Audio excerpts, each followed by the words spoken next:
Hello? Hello? This is Dark Times with Dark Match Steve.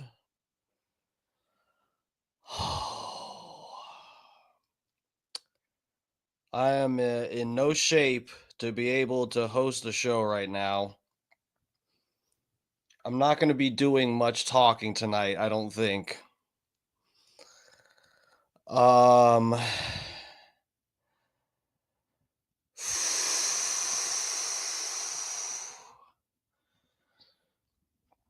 Guys, God. I took them an hour ago hoping that I would already be like sort of leveled out or something, and it just feels like that I don't know what is happening. What the fuck? Okay.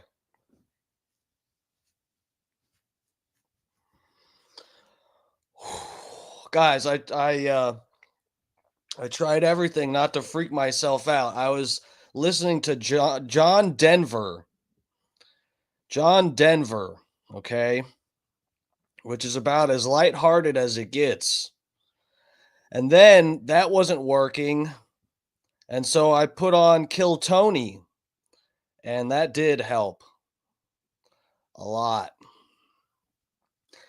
Guys, I can't see the chat yet. I'm going to go to the chat page. And I'm telling you guys, I'm telling you tonight, I cannot deal with any fucking drama. I need everybody to just chill the fuck out. I don't want any fights in the chat. I cannot handle it tonight. I don't know what the fuck I don't know what I'm doing right now. Oh, fuck. Whose idea was this? Okay.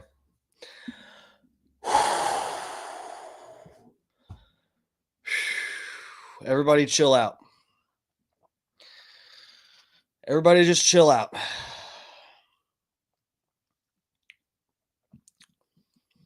Okay. What are we doing tonight? Oh, tonight, understanding Terence McKenna while on mushrooms. Fungus Friday. Isn't that exciting? Oh, fuck. Oh my God.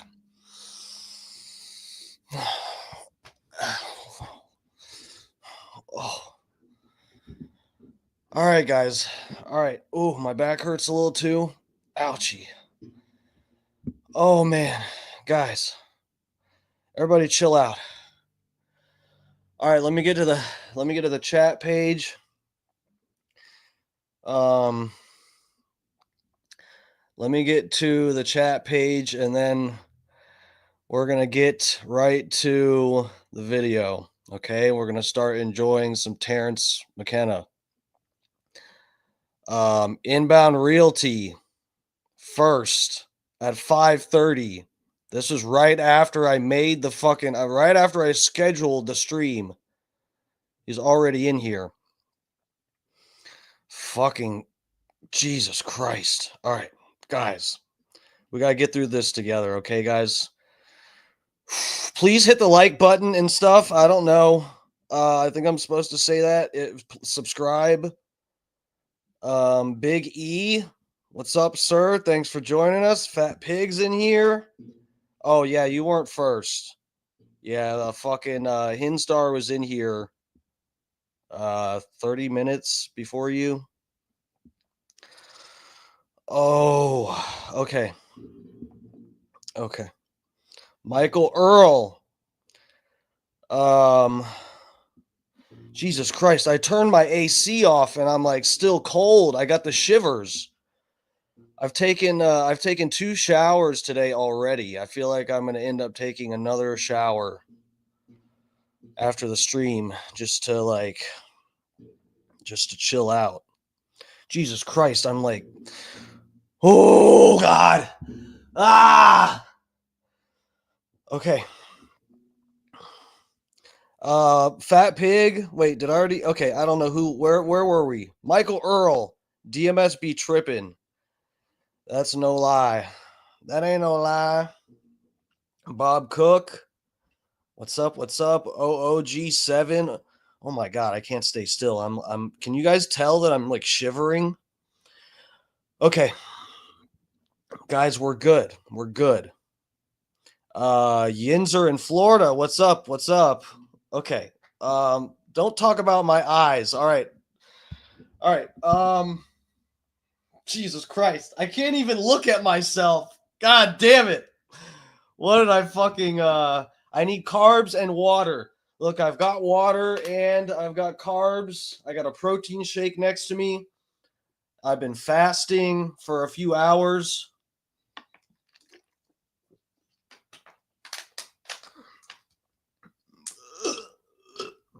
Last time I ate something was like 2:00. And then I took the things. Look, guys, I don't know if I'm gonna get in any trouble for saying it. I think I'm okay. I don't know. I took some shrooms at 6:30. Okay, so everybody just be really nice to me in the chat, please. Everybody just chill. It's all good. We're chilling.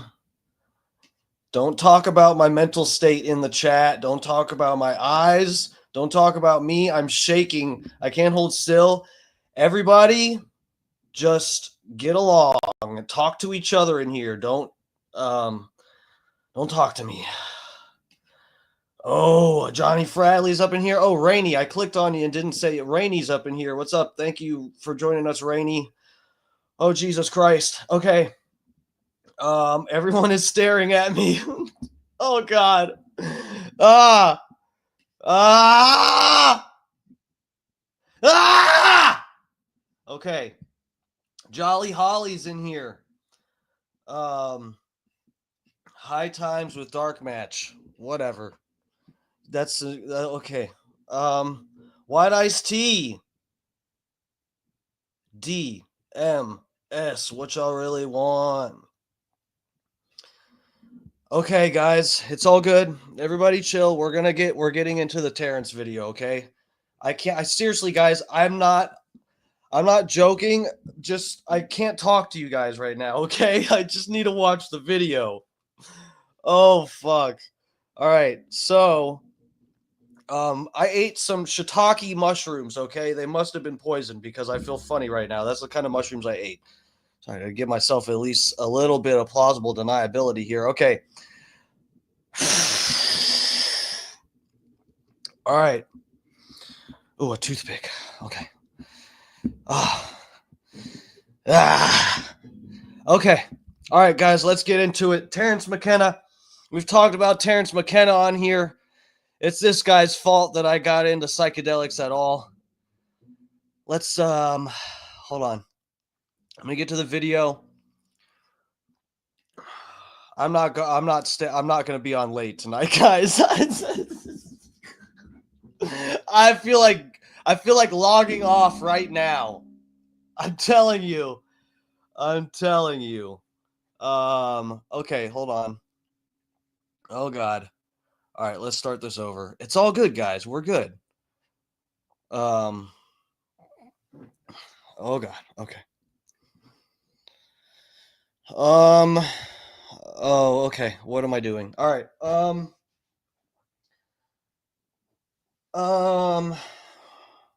Okay. Terence McKenna. Everyone close your eyes. Yeah, the green guy behind me, the green light is really fucking with my head. The green light is fucking with my head. Okay. All right. Come on, guys. Guys, let's do this. It's okay. Look. Oh, fuck. I pressed the wrong button. Oh, fuck. Are you still there? Are we still on? Okay. We're good. Okay. Oh, fuck. Okay. Guys, this is a very important lecture. Hold, did I disappear? Adam Wiley. Okay, never mind. I was gonna say something, but never mind. God, what am I doing? What am I doing?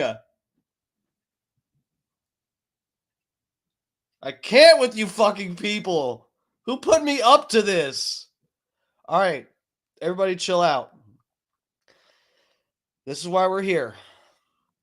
Terence McKenna.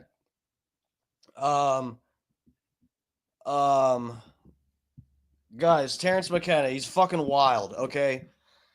What did I I'm a fucking motor mouth. Every other night I get on here, I can't even talk. God damn it. Fucking shit. Okay. It's all right. Look, guys. Look. This is Terence McKenna, okay? How did I put this before? He was passed the torch by Tim Leary. Oh, and he's a psychedelic advocate. He is a Philip Anthony, riveting. I know that's sarcasm. Look, if you were in the state of mind that I was in right now, you would not be streaming. I can guarantee you that. We're getting right to it, guys, okay? Listen, this isn't I don't see this is what I didn't want to happen is my state of mind to be fucking up the stream, okay? And for people to leave because they don't understand what's going on. I'm sorry. I don't know what to do right now. I guess we should just play the video. I don't know how I normally do this.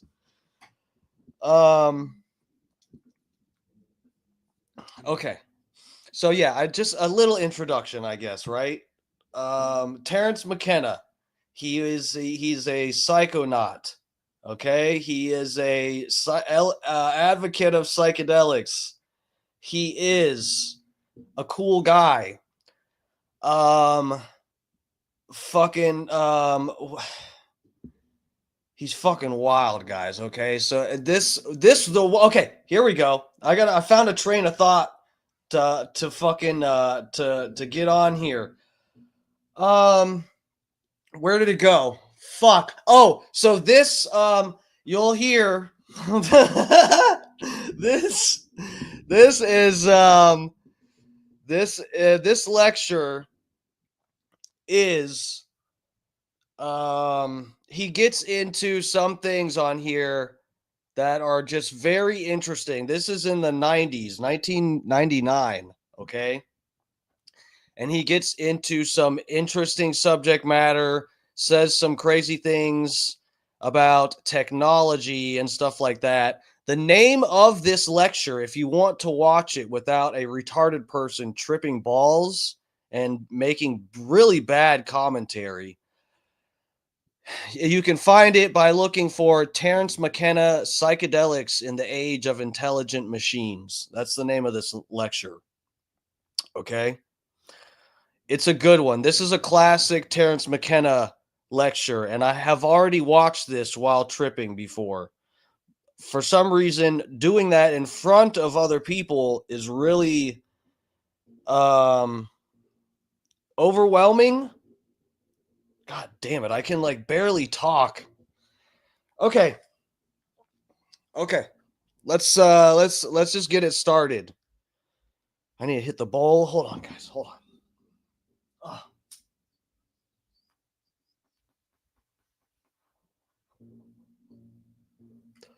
Fuck. Oh, Jesus.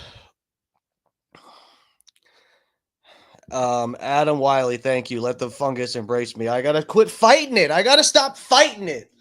Just take me away. All right, we're good. Skittles, this is going downhill quick. Thank you. Pat O'Brien, thank you for joining. Yo, Dark Match, if you had to guess who is bigger in the pants between Real John or Carlos, who would it be? I don't know.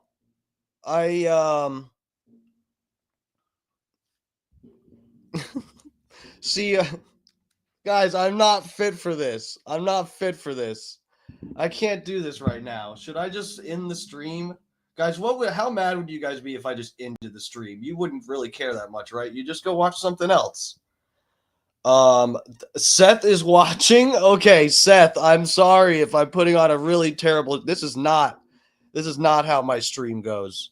This is not a normal stream. Okay, we're good, guys. We're good.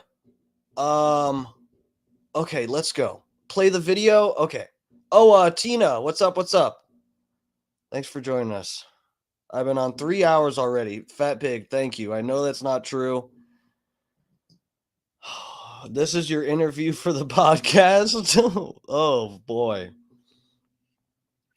Oh fuck, man. I would never, if I were okay, yeah, no, I would never send this in to the BRN. Maybe I've got my logic completely reversed here because I'm tripping so hard. Maybe they would actually enjoy watching me struggle. Shh. Okay, guys, we're getting into it, all right? This is really significant. I don't want to take away from it with my, bullshit because I'm tripping too hard. This is anyway. Tina, no, I'm not tripping. I'm just in character right now.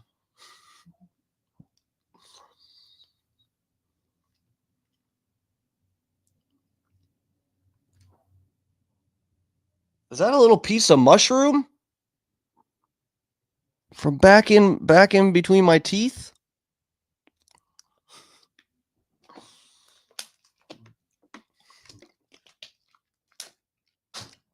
All right, guys, we're getting to it. Okay.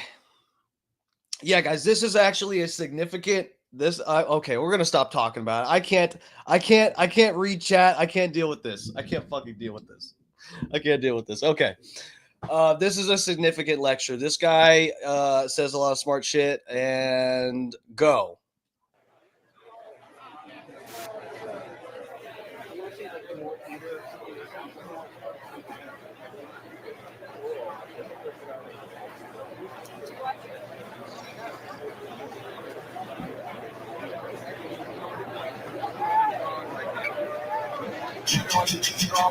Good evening. Please join me in welcoming Mr. Terence McKenna.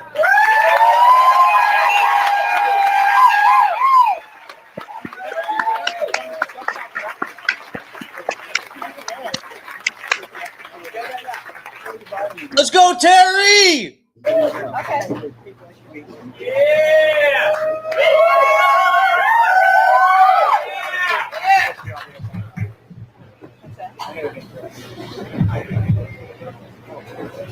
How's that?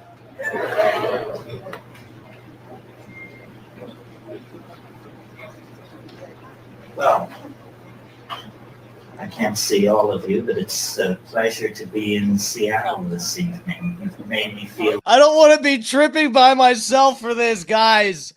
Please, someone in the chat, at least light a fucking joint or something. I can't feel like I'm in this by myself. Oh my god. I don't know if I've actually like sat and watched this like this. But I think I have. I don't know how hard I think, you know what? I think I was on LSD back when I saw this first. That's what it is. That's why nothing feels right.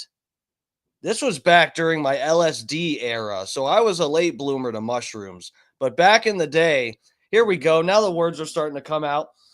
Back in the day, I first started with psychedelics with I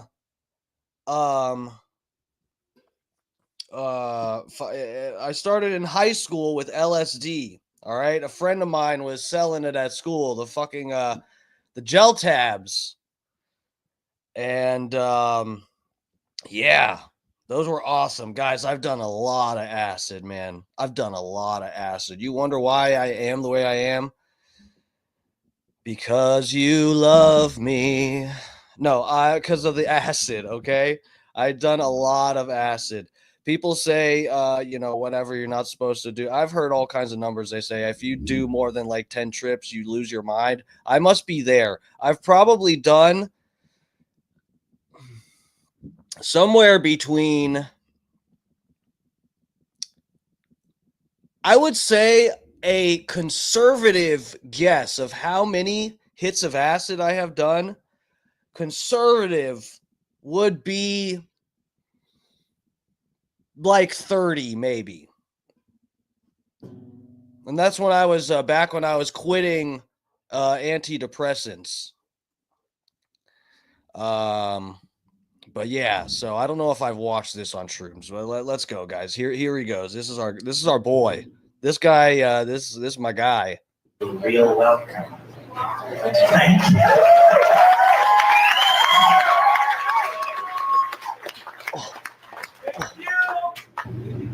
Our discussion this evening is psychedelics in the age of intelligent machines, or shamans among the machines.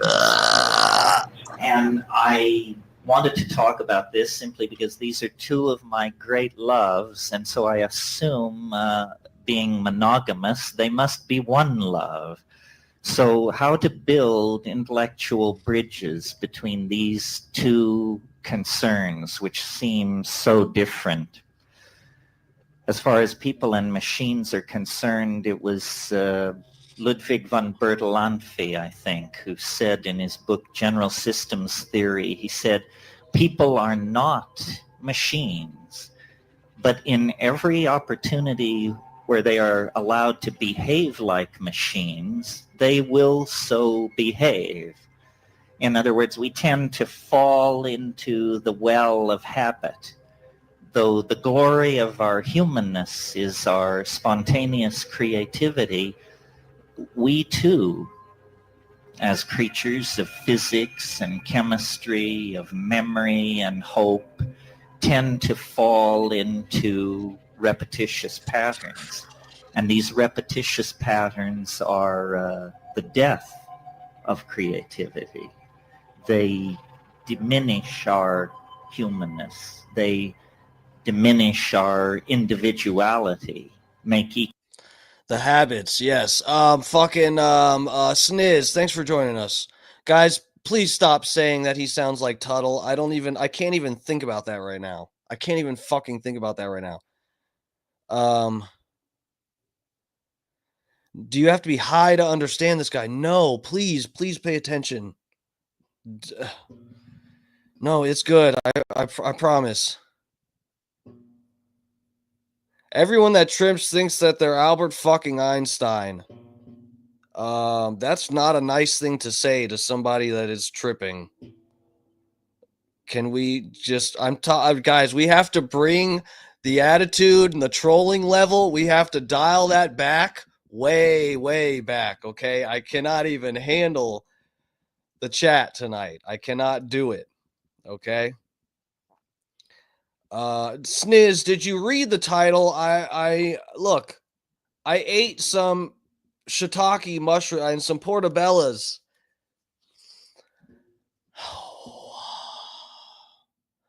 Home.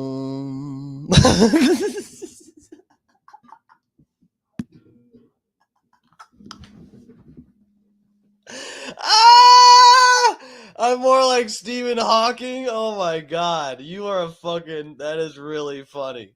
Oh my god, that is really funny. Okay, guys, let's get back to it. Come on.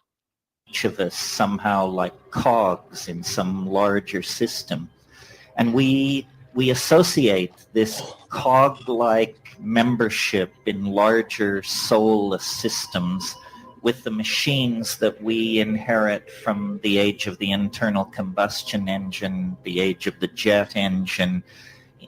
You know, Marshall McLuhan said we navigate our way into the future like someone driving who uses only the rear view mirror to tell them where they're going.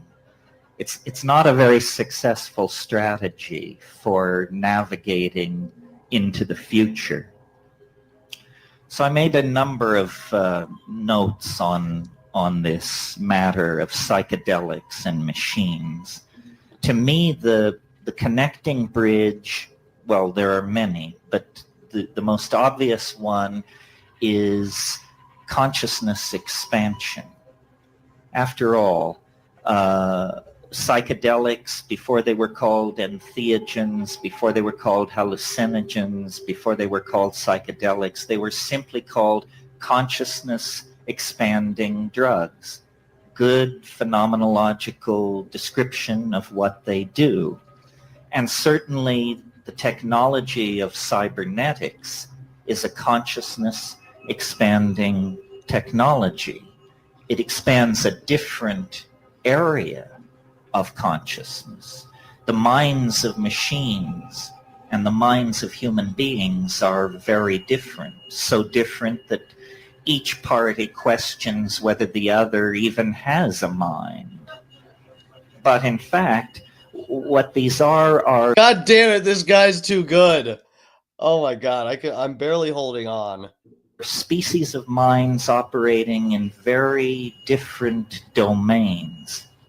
For instance, you can ask a 5-year-old child to go into the bedroom to the third drawer of the dresser to select a pair of black socks and to bring them to mother. This is not a challenge for a 5-year-old child.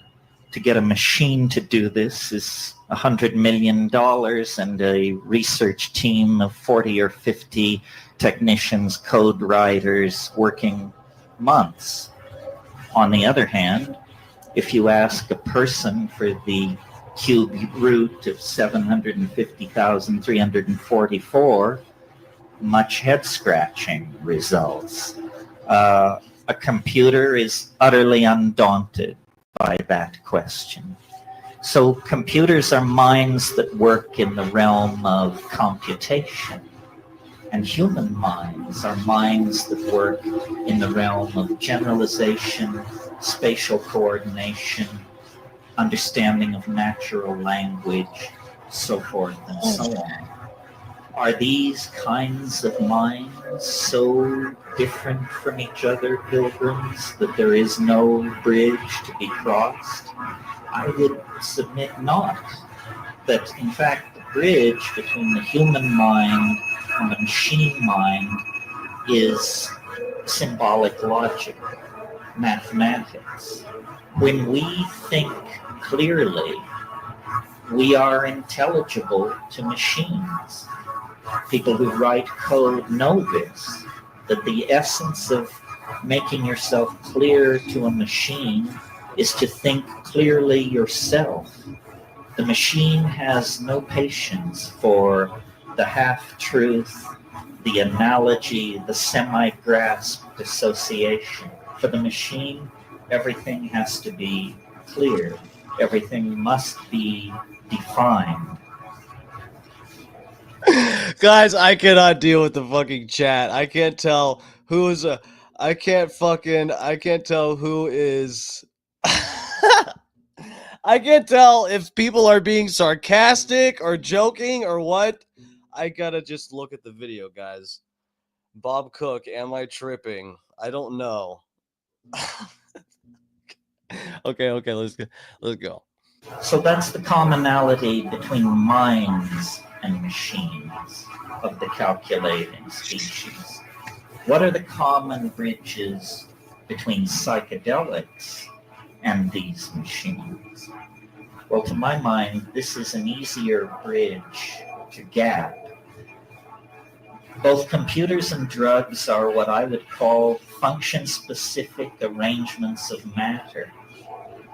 And as we develop nanotechnological abilities as we move into the next century, it will be more and more clear that the difference between drugs and machines is simply that one is too large to swallow.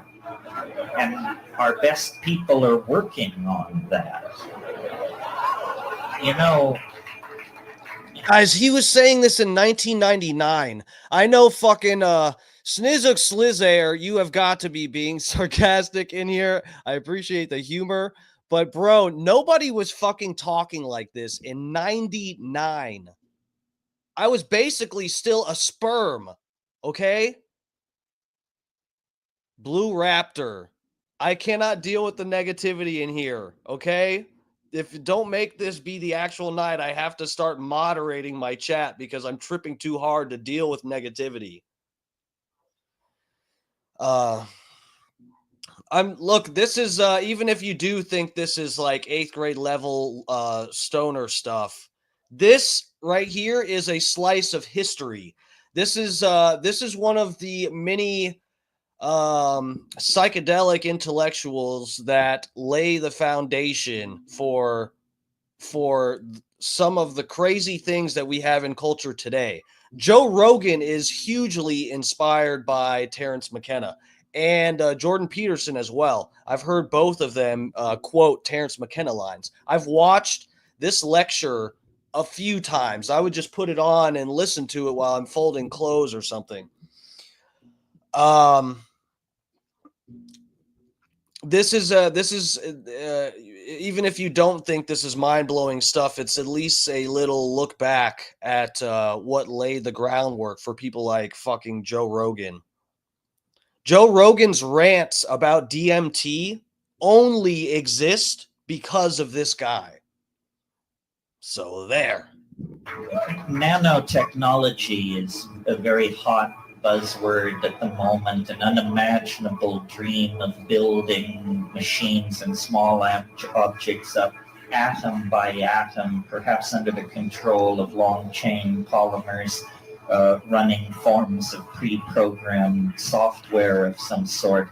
It's all very razzmatazz, very state-of-the-art. But in fact, pharmaceutical chemists have been working in the nanotechnological realm for over 100 years. I mean, when you synthesize molecules out of simpler substrate, specifically to have a conformational geometry that matches something going on in the synapse of a primate, a human or a monkey or something like that, you are working at this nanotechnological level. Both the psychedelic and the new computational machines represent extensions of human function. And this is really close to the nub. It locks in with the concept of prosthesis. The drugs, the psychedelic substances, the shamanic plants are forms of prosthetic devices for extending the human mind, the human perceptual apparatus into hidden realms or inaccessible realms. Similarly, the machines, by allowing us to model, calculate, and simulate very complicated multivariable processes, extend the power of the human mind into places we could never dream of going before. And part of what seems to me very real about being a human being and inheriting 10,000 years of human history is the complexity of the inheritance and the growth of that complexity. 1,000 years ago, an intelligent human being could actually dream of mastering the entire database of Western civilization, read all the classic authors, read the Bible, and you're closing in on it around AD 1000. Now, the notion of any single human being assimilating even a small portion of the database of this civilization is inconceivable. So machines which filter, which search, which are guided by human intent, that's part of the story. The other part of the story are boundary-dissolving states of ecstasy in which all the factoids of the culture are thrown up for grabs. The deck is reshuffled, synchronicity rules, and out of that steps visionary understanding, breakthrough, integrative breakthrough under the aegis of psychedelic intoxication. So, prosthesis for the human mind, and with the advent of virtual realities of various sorts and that kind of thing, prosthesis for the human body. And I'm very keen on sort of the under-the-table effects of these things. In other words, I'm a full-going, full hard-charging McLuhanist. And I really believe that the strengths and weaknesses of the world we've inherited are strengths and weaknesses put there by print and by the spectrum of effects which McLuhan called the Gutenberg galaxy, the spectrum of effects spun off from print. And if you're not used to thinking in McLuhanist terms, it may not seem immediately obvious to you that phenomenon as different as the modern notion of the democratic citizen, the modern notion of interchangeable parts on an assembly line, the modern notion of conformity to canons of advertising. These are all spectrums of effect created by the linearity and the uniformity of print. It actually, in the late 15th century, reconstructed the medieval psyche into its proto-modern form.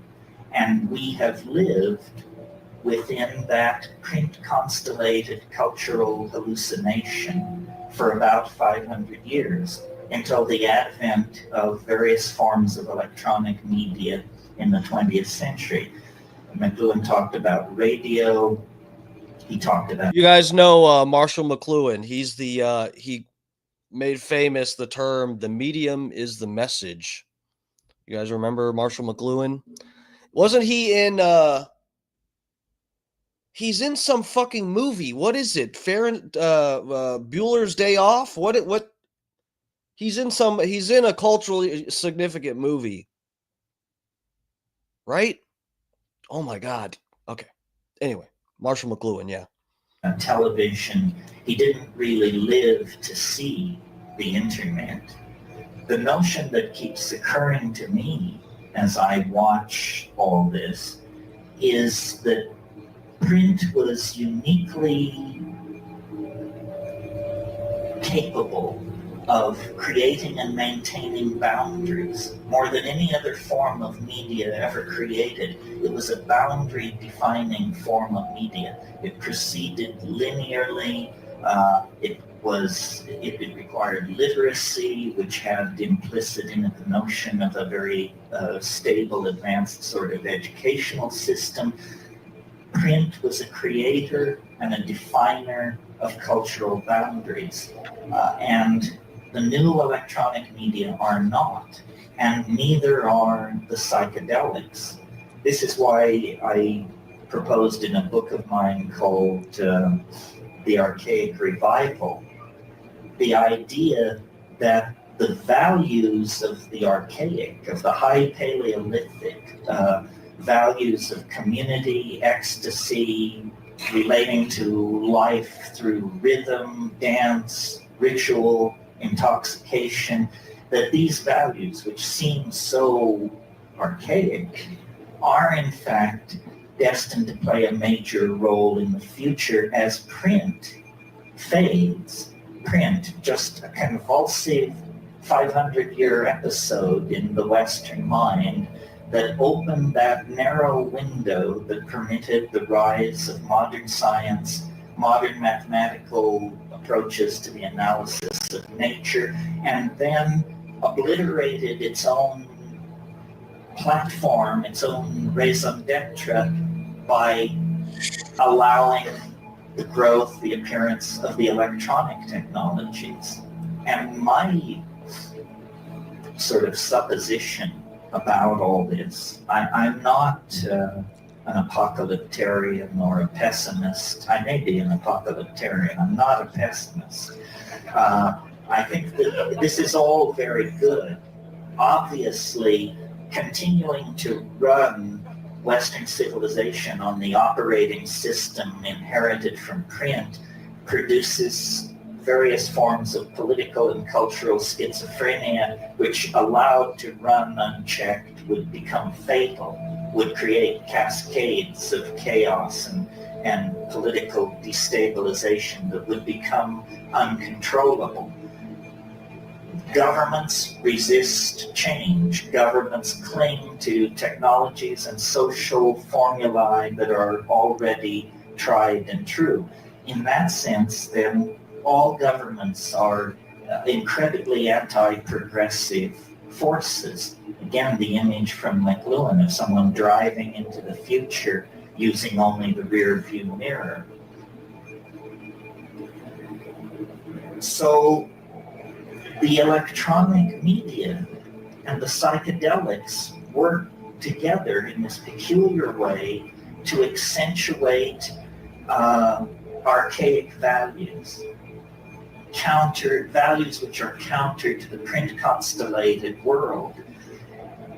And when you deconstruct what that means and look at the Aboriginal or the Paleolithic or the archaic world, you see that the central figure in that world is the shaman, male or female, the shaman.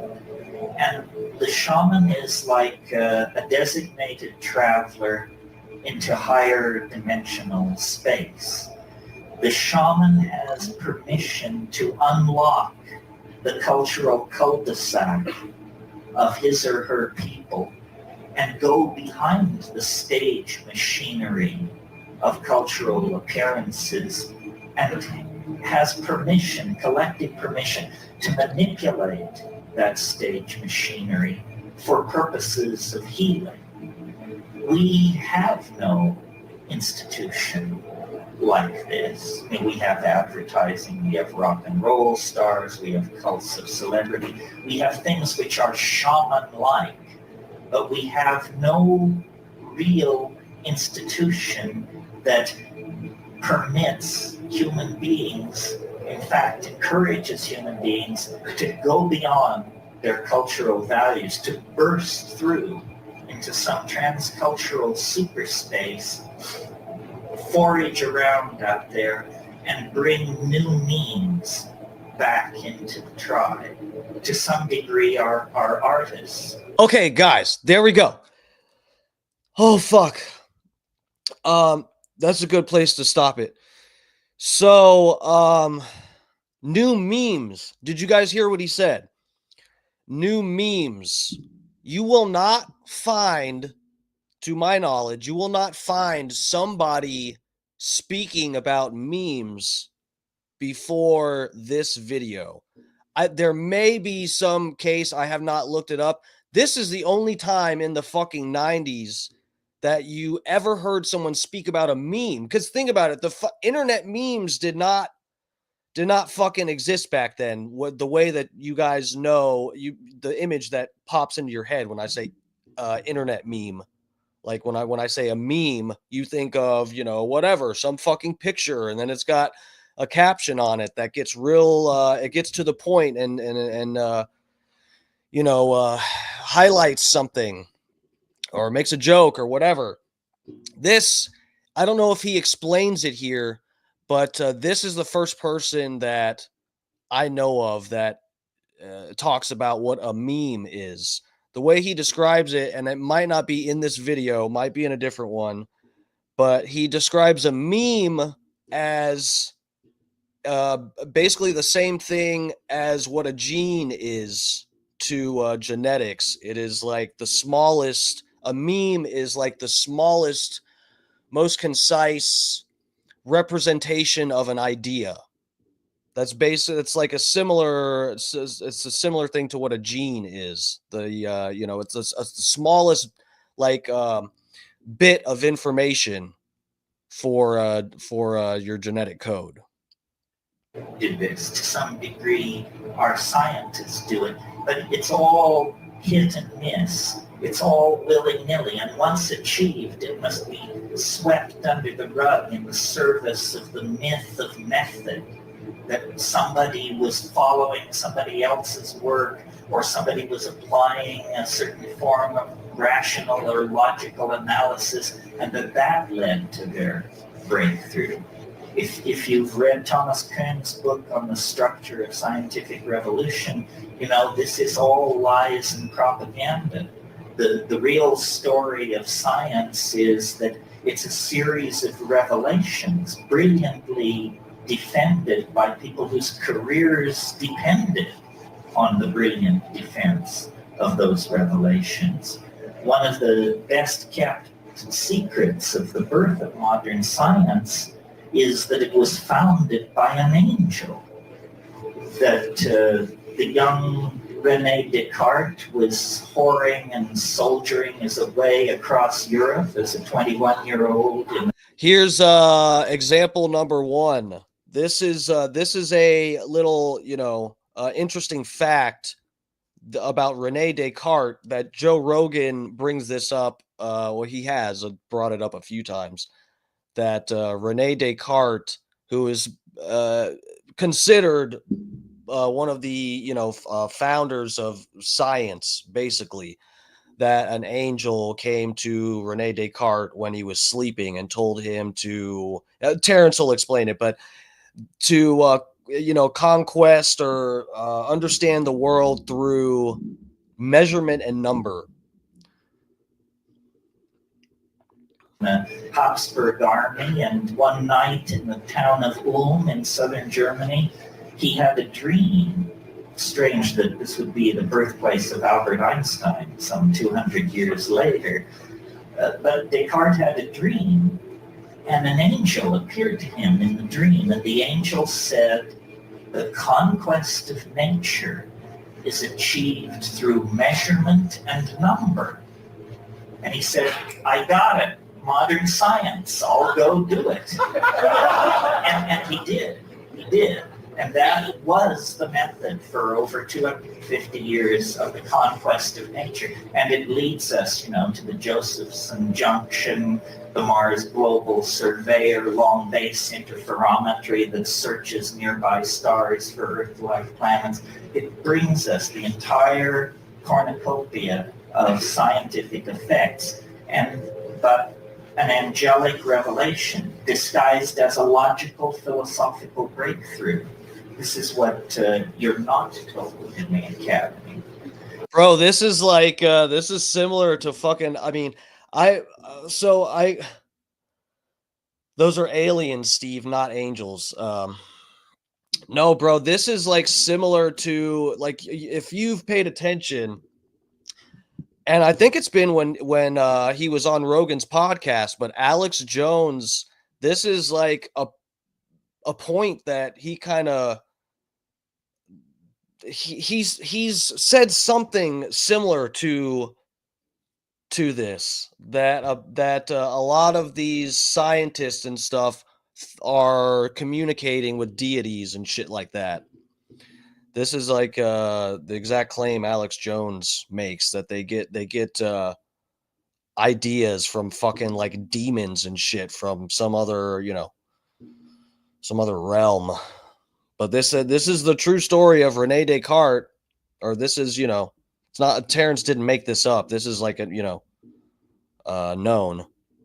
So my point there is human progress has always depended on the whispering of alien minds, confrontations with the other, probes into dimensions where imagination and chance held the winning hands. So the shaman, as a paradigmatic figure, is applicable both in the Aboriginal social context and in the present social context. The Skywalker, the one who goes between, the one who Star Wars, Luke Skywalker passes outside of the tribe and then returns with means, insights, cures, designs, glossolalia, technologies, and re-fertilizes the human family by this means. It's irrational, but it's how it actually happens, and it's how it's always happened, and it may very well be the only way that it can happen. This cultivation of the irrational, this flirtation with the breakdown of boundaries. So now, in our nuts and bolts technological progress, we have somehow created technologies which are very friendly to our social values, in that these technologies can be bought, sold, licensed, upgraded, all things which we understand. But these technologies are acting on us in the same way that psychedelic drugs do, but more profoundly, more. What the fuck do you want me on the big screen for? I don't want people commenting on how what I look like and all of that stuff. I can't deal with it tonight. Oh my god. Okay. Are you guys enjoying it so far though?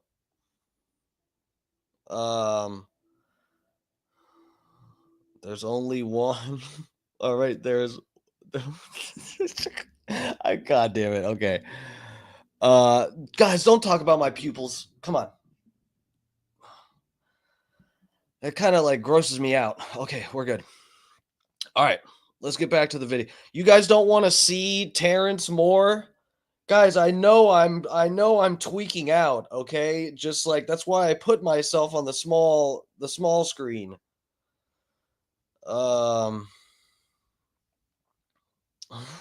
It's either your pupils or your penis. Don't talk about the penis because that's pretty shrunk up right now. I'm not doing good. Anytime I start tripping, it retracts. I don't know what that's about.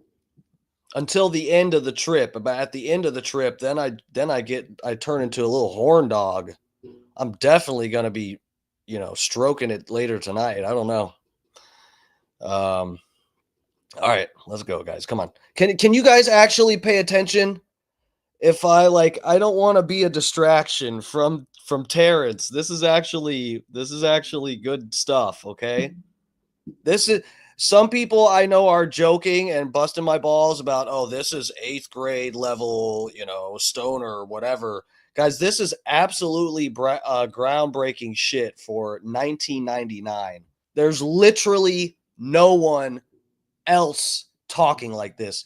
Yes, I understand you can fucking click on any episode of Joe Rogan and hear him fucking just completely saying, fucking crazy trippy shit. And everybody's talking about what is consciousness? We have AI now. Oh my God, it's the end of the world. Like, I get it. But that literally no one is talking like this back in 1999. That's why he has an audience, a live audience showing up, fucking filling whatever goddamn place he shows up at. Generally, and more insidiously, because their effect is not understood, or if it is understood, it's not discussed. And so, in a way, we. Wait, what? Okay, hold on. Let's back it up. I don't want to miss what he said, and I honestly do not remember. It's what's weird right now, guys, is I feel like on a normal day, I could just about say everything that he's gonna say because I've listened to this lecture way too many times.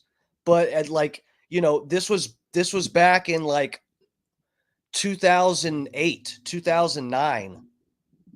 Right? Yeah. When I was like getting into LSD and listening to this crazy shit. But it's weird how right now I don't even know, like this is almost like it's new to me. This is weird, guys. Is everybody hanging in there? Is everybody else good? Thank you, Sniz. Oh God. Oh, mushroom burps. Oh God. Okay.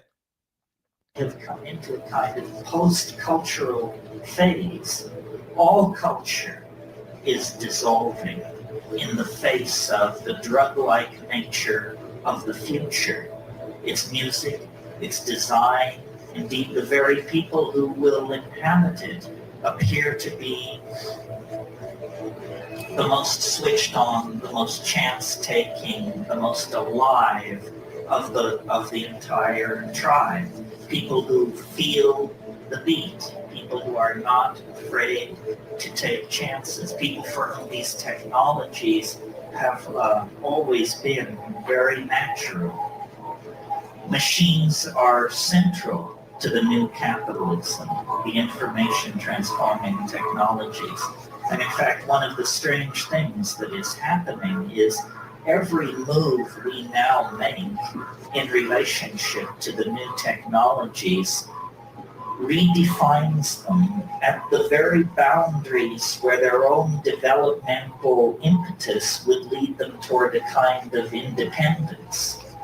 In other words, we talk about artificial intelligence. We talk about the possibility of an AI coming into existence, but we do not really understand to what degree this is already true of our circumstance. In other words, how much of society is already homeostatically regulated by machines that are ultimately under human control, but practically speaking are almost never meddled with.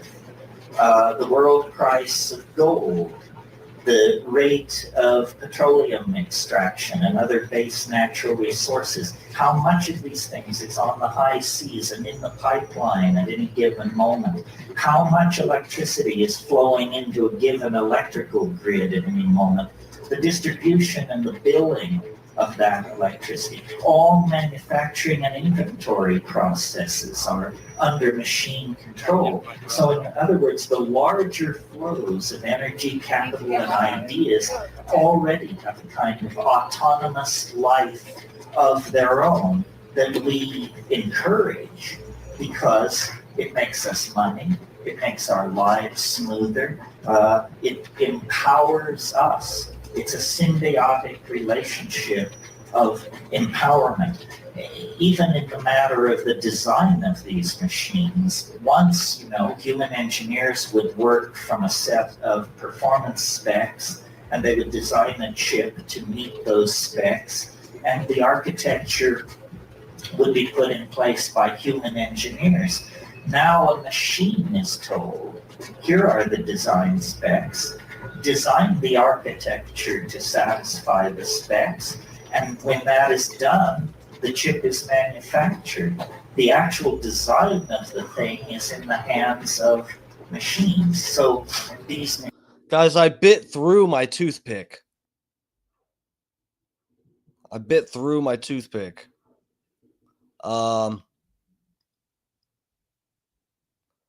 Mark Roy, thanks for joining us.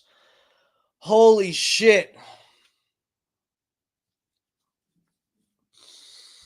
Mark Roy, thanks for joining us. Dark Match Steve, love what you did with Bubba. Good man. Thank you. What is the parody song? Repair, or bearing the hatchet, so to speak. That you're talking about?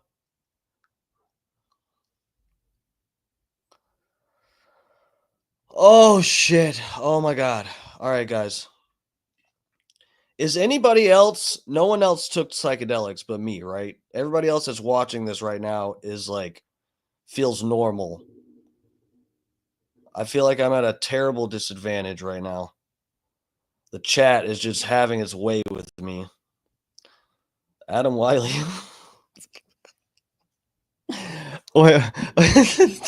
Adam Wiley is on the Twitter just absolutely. Bro, I cannot even, with you spelling things out one thing at a time, I can't read this. I don't know what you're spelling. LP. Oh god. Okay. All right, guys. Everybody just chill out. Everybody just relax. God damn it. Okay, let's go. Machines. Oh, and we're getting through the... I got a splinter.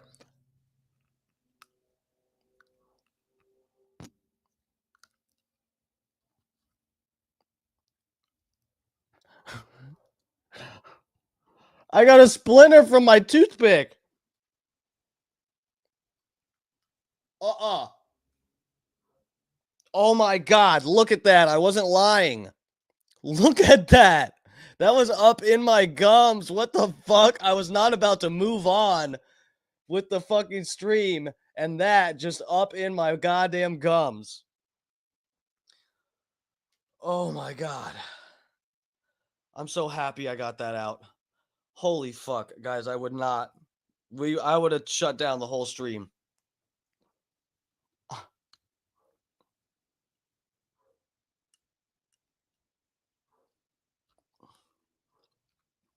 Okay, guys.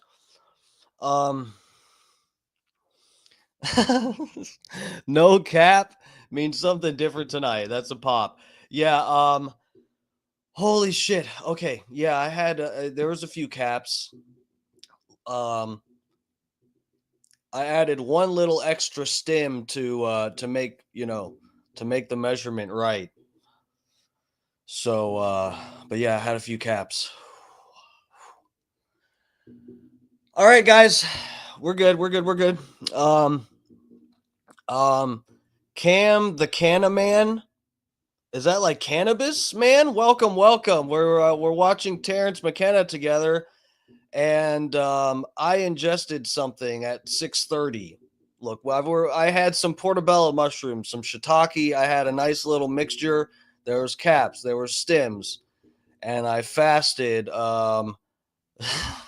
I fasted since what time? 2, right? Yeah, that's when I ate lunch. Glad you're okay. I'm not okay. We're holding on. I'm holding on to my fucking chair. Oh, fuck. Oh, Big E's over here too on the Twitter. Thank you for double fisting, inflating my numbers. I really need that. I think I'm in a bad algorithm tonight. I don't think YouTube wants to promote people being on a live stream while on psychedelics, but I don't know. Maybe there is a niche for that already out there and they are okay with it. I don't know. I should have done some research. All right, guys, we're here. We're queer. At least I am. Let's do it. Come on. Are, McLuhan once said of human beings, he said, we are the genitals of our technology. We exist only to improve next year's model. Well, here's their... Bro, that is a Joe Rogan right there. That is another one. Joe Rogan has stolen this little phrase. Well, Joe Rogan cites McLuhan when he says this, but Joe Rogan only mentions this little fact about McLuhan, what he said, this quote. Joe Rogan only mentions this because he is a fucking because he's watched a lot of Terrence. It's the only reason he knows about that quote. Joe Rogan doesn't read McLuhan. Phasing us out. I don't know if Joe Rogan can even read. I don't know. I think he just watches stuff to gain knowledge, which is impressive.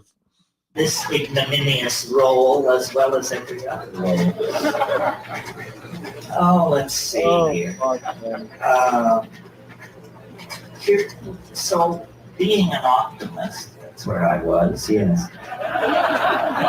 How to make gold out of this situation. In other words, how to see this as a natural and positive unfolding of the planetary adventure.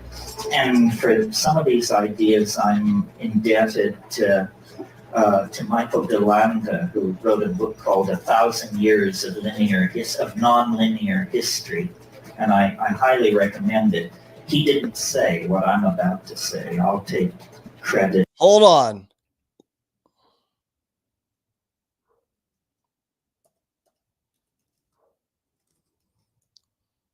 Oh, it popped right up. Okay. 1,000 years of nonlinear history. So this is one thing I often I like looking up when Terrence references something. I do like looking at it a little myself, but I have never looked at this. What is this even? Okay, hold on. Oh, this guy's got lectures and shit too. I don't think I can handle looking at this. Okay, hold on. Oh fuck, guys. Oh my god. My teeth are melting. I hope it doesn't look like that.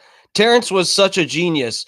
Yes, thank you. Because you know what? I've had a couple people in here acting like Terrence isn't a genius, and you are liars. Thank you, sir. Thanks for the support. You guys know oh, I thought you meant Caveman from the Bubba Show. I thought you were talking about Caveman. Bubba's old producer. Jesus Christ. Cavemen, yes, used to trip out. There's what is it? See, the only reason, yes, way ahead of his time. Tell these other fucking people in chat. Would you please tell them? Way ahead of his time. This fucking toothpick. I must just be. Guys, what the fuck? I guess I've never just chewed a toothpick into fucking 10 pieces before live on stream out of sheer anxiety. Okay. Okay, guys, everybody chill out. What was Caveman, yes. So Terrence is one of the guys that has pointed this out about there's cave paintings where it shows, is it Çatalhöyük? I would not know. I don't know how to pronounce it properly, and I don't know how to find that. But I think that's one of the caves. Maybe I'm just thinking of old cave paintings. No, this is one Terrence brings up. How guys, I'm in no state of mind to be trying to like Google stuff right now. But yes, caveman used to trip. Terence McKenna also, I don't think, well, he might get into it tonight in the Q&A, and we are getting through the Q&A, guys. I don't give a fuck how late it gets. And this video is not that long, so everybody chill. But Time Wave Zero. Oh no, that's not the. Sorry, that's a different thing. I've talked about that on here. The stoned ape theory, which is also another favorite of Joe Rogan. God, Joe Rogan just basically rips this guy off. God damn. No, I'm kidding. But me too. But anyway, the stoned ape theory.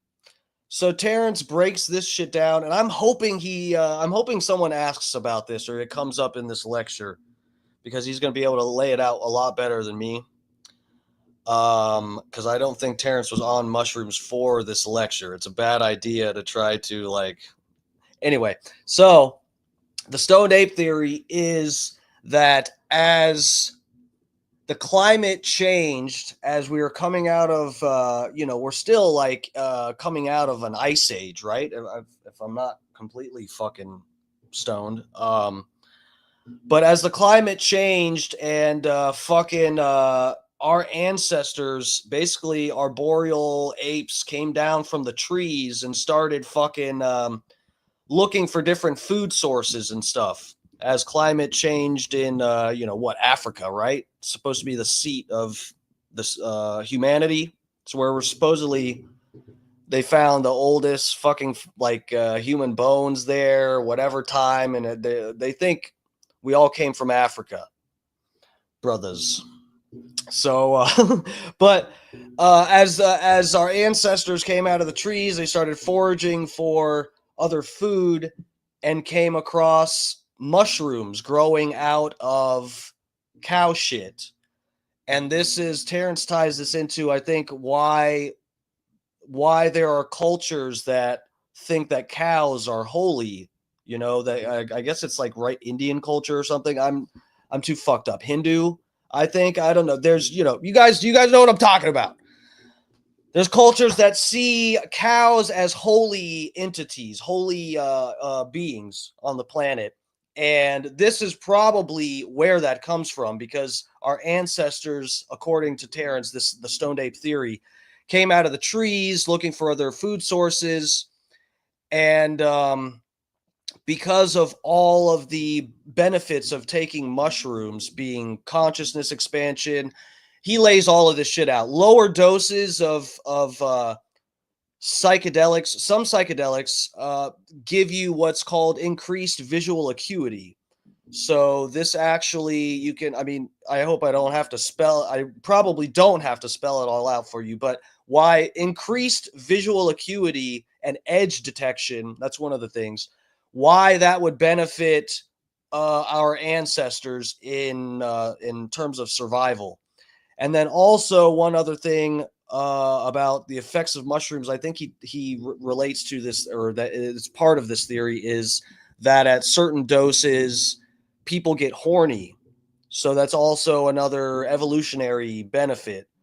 So, and then because of all of these benefits, people, revered cows because they thought there was something holy with these cows, that a cow will shit and you get out of the shit something growing that is absolutely mind-blowing. And so it seems to like it's almost like the mushrooms themselves contain data, which is fucking nuts. Okay. Let's move on.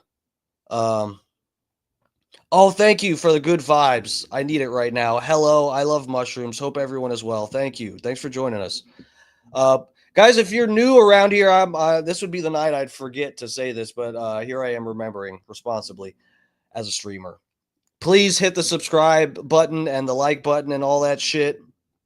Growing page over here, trying to fight the algorithms, fighting them. It's an uphill battle. So please help your boy out. But yeah, I cover, if you're new around here, I cover all kinds of fucking topics on it. We're not afraid to talk about politics and then bring up Terence McKenna and then fucking, watch a debate between Destiny and some, we go everywhere. We do a little everything in here.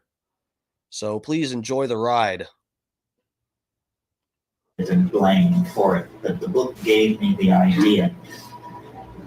When you stand off and look at human beings and their technologies, it's very hard not to notice that from the very moment that we have a technology that can be distinguished from chimpanzees pushing grass stems down anthills or digging with sharpened bones or something like that, the minute you get past that, our technologies have always involved the materials of the earth. What agriculture itself is a different way of relating to the earth. Nomadism, which preceded it, was a seasonal wandering very lightly over the earth. And at some point, the deep, fertile soil of the river valleys that were encountered in these nomadic wanderings were recognized as potential sources of food if cultivated, if treated through a certain set of technological methods. So that early technology is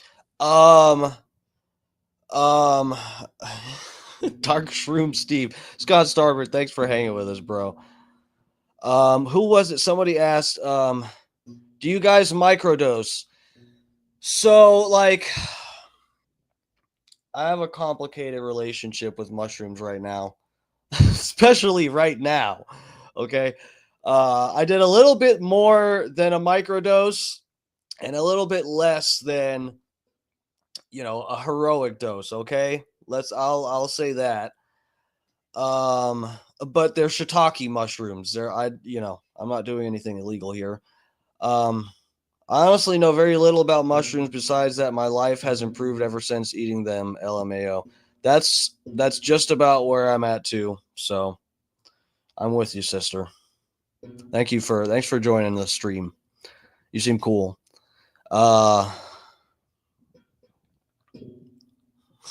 Shane Brown's, is that mushroom guy Seth in disguise? Someone said he does sound like Tuttle a little bit, but someone said it's Tuttle. Guys, you gotta be careful with what you say in the chat right now, because I just can't. It's the there's waves. Okay, sometimes I can get in the chat and I can talk to you guys and I can handle it and I don't feel autistic. Other times I feel like I just don't even know what the fuck is going on. I don't know how I do this on a regular night. I don't even know, like, how do I do this 5 nights a week? I just fucking sit here and talk. Jesus Christ. Fuck is he what? All right, let's get back to the video. All right. Defined by a new relationship to the materials of the earth itself.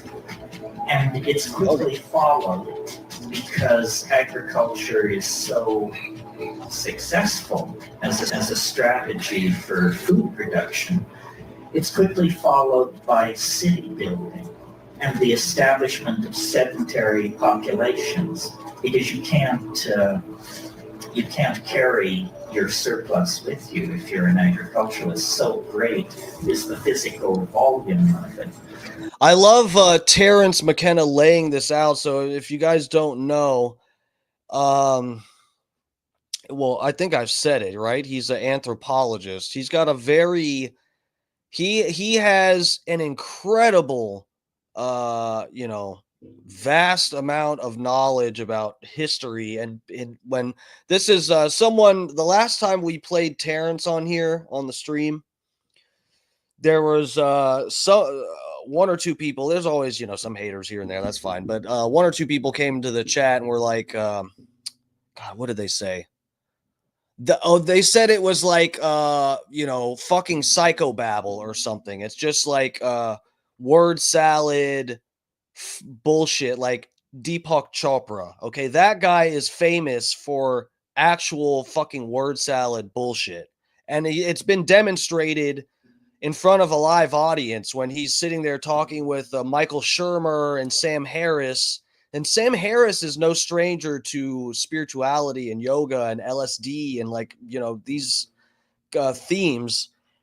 And they both, Deepak Chopra would say something and they're just like, bro, what did you say? The quantum what? Like, you explain what you just said. And he was just like, he ended up apologizing at the end of the lecture because he's misusing words. That is not the case for Terence McKenna. And this is one of the things I think is so interesting with him, the way he can just lay out something about history that just makes it graspable in this way that just would not be the case if you read this in some textbook or learned it in school or something. You could never get this from a professor. But yeah, the way he lays this out, God, the human the human species going from nomadic to agricultural. It's very trippy. It's crazy to think about. You start off, we're nomadic people walking around on the fucking planet, not knowing why the fuck we're here. Very similar to our situation at this present moment. But we're walking around, probably bare-assed, our ancestors, whatever, wearing, at most a leaf. Wearing at most a leaf over your dick, swinging around. And we notice, okay, we're walking around and there's this food here. And then, oh, look, over here, there's this kind of food. And we keep traveling and, moving around. You're like, oh, look at all these different kinds of food. And eventually someone comes up with the idea, if we grow this ourselves, we won't have to walk around for it, and we can ensure that we will have food. We don't have to walk around searching for food. And that idea gave birth to fucking cities and shit like that. You look at fucking New York City where there's fucking trash on the street and, whatever. Way too many people. There's people up in the fucking sky living in apartments and shit. And all of that started with someone going, maybe we should grow our own food instead of walking around for it. Okay, let's move on. Sorry, I don't know how to transition like a normal night from a rant to back to the video. I don't know how I'd... Oh, God. Let's go, guys. City. We're not even halfway through this video. Fuck, man. I am not about to put Terence on sped up. You got to just, we have to absorb it at the rate that he's giving us. And at the very early establishment of these populations in the Middle East, you get the first traces of metallurgy, the working of metals, the alloying of metals, the tinting of base metals with more precious metals. This process of ever more finely refining and fabricating the materials of the earth proceeds in an unbroken series of processes and steps right up to the latest 500 hertz chip or megahertz chip. It proceeds right up to the most modern computational machinery. So I once heard someone say that plants were something that animals had been invented by plants to move them around, which from an evolutionary point of view, you can see that this is a kind of truth. And many plants hitchhike around on animals, and no animal has been more prolific in the spreading of plants than the human animal. I mean, we call it ecosystemic disruption, but what it really is ecosystemic homogenization. I live in Hawaii, for example. 80% of the plants in Hawaii are now introduced species.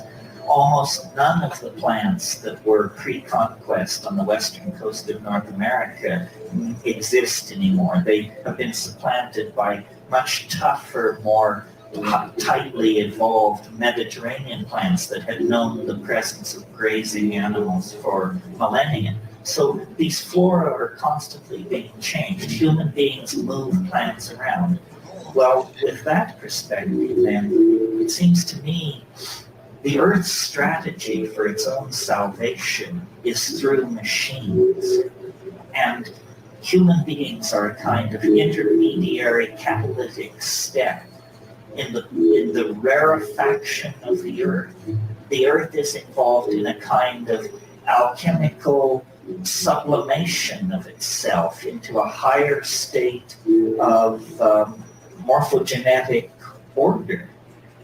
And that these machines that we build are actually the means by which the Earth itself is growing conscious.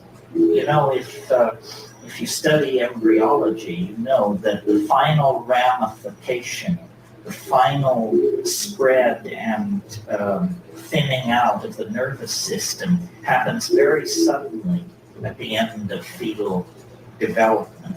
And I don't know if you've been paying attention, but in the last 10, 12 years or so, a very profound change has crept over our household appliances. They've become telepathic. So while we were arguing about the implications of the internet for e-commerce or what have you, all of these passive machines previously used for playing Pong and word processing became subsets of a planetary node of information that is never turned off, that endlessly whispers to itself on the back channels, that is endlessly monitoring and being inputted data from the human world. And we should know, because concomitant to the development of all this technology, chaos theory, non-equilibrium thermodynamics, the work of Eric Jach, Amelia Prigozhin, and Ralph Abraham, and Stuart Kauffman, all these people who worked in complexity theory and perturbation of large-scale dissipative structures, these people have secured that complex systems spontaneously mutate to higher states of order. This is counterintuitive if you're running physics 19th century style as your OS, but if you're actually keeping up with what's going on, there is nothing miraculous about this. All kinds of complex systems spontaneously mutate to higher states of order. But what it really means is that we are in the process of birthing some kind of strange companion. You know, Nietzsche 100 years ago said, "That strangest of all guests now stands at the door." He was speaking of nihilism. And certainly the 20th century sat down, had the party, drank the booze, and went to bed with nihilism. But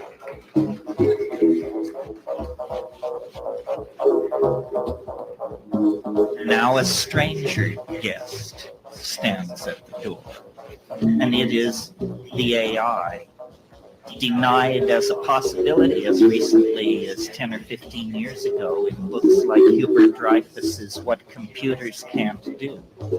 But if you've been paying attention, you may have noticed those voices have grown strangely silent in the past 5 or 6 years. At this point, nobody wants to say what computers can't do and hang their career on that. I mean, that would be extremely reckless at this point, I would think. Because the fact is, we are ourselves elements acting and reacting in a system that we cannot understand. This seems natural to me because my observations, as stated here this evening, rest on an assumption which science doesn't share, but which I think is easily conveyed, and you can confirm it from your own experience of life. And it is this, that the universe grows more complex as we approach the present. It was simpler 1,000,000 years ago. It was simpler yet 1,000,000,000 years ago. As you go backward in time, the universe becomes more simple. As you approach this golden moment, process complexity is layered upon complexity. Not only a planetary ecosystem, not only language-using cultures, but language-using cultures with high technology, with supercomputers, with the ability to sequence our own genome, on and on and on. That's self-evident. Equally self-evident is the fact that this process of complexification that informs all nature on all levels is visibly, palpably, obviously accelerating. And I don't mean so that glaciers retreat 50% faster or volcanism is occurring at 12% greater rate than 1,000,000 years ago. I mean viscerally accelerating, so that now a human life is more than enough of a window to see the entire global system of relationships in transformation. Well, I guess you could call me an extrapolationist. If I see a process which has been slowly accelerating for 12 billion years, it's hard for me to imagine any force which could step forward out of nowhere and wrench that process in a new direction. Rather, I would assume that this process of exponential acceleration into what I call novelty, what you might call complexity, is a law of being and cannot be retarded or deflected. But what does that mean? Because now a human lifetime is more than enough time to see this process of rampant and spreading virus-like complexity. What does it mean? It seems to presage the absolute annihilation of everything familiar, everything with roots in the past. And I believe that to be true. I think that the planet is like some kind of organism that is seeking morphogenetic transformation, and it's doing it through the expression of intelligence and out of intelligence technology. Human beings are the agent of a new order of being. That's why, though it's obvious that we're higher mammals and some kind of primate and so forth and so on, you can look at us from another point of view and see that we're more like archangels than primates. We have qualities and concerns and anxieties that animals don't share. We are mercurially suspended between two different orders of being. And our technologies, our fetishes, our religions, and my definition of technology is sufficiently broad that it includes even spoken language. All of our technologies demand, push forward toward, and make inevitable their own obsolescence. So we are like caught in an evolutionary cascade. And, people say, well, if the AI were to break loose, what would it look like? What would it be? Where does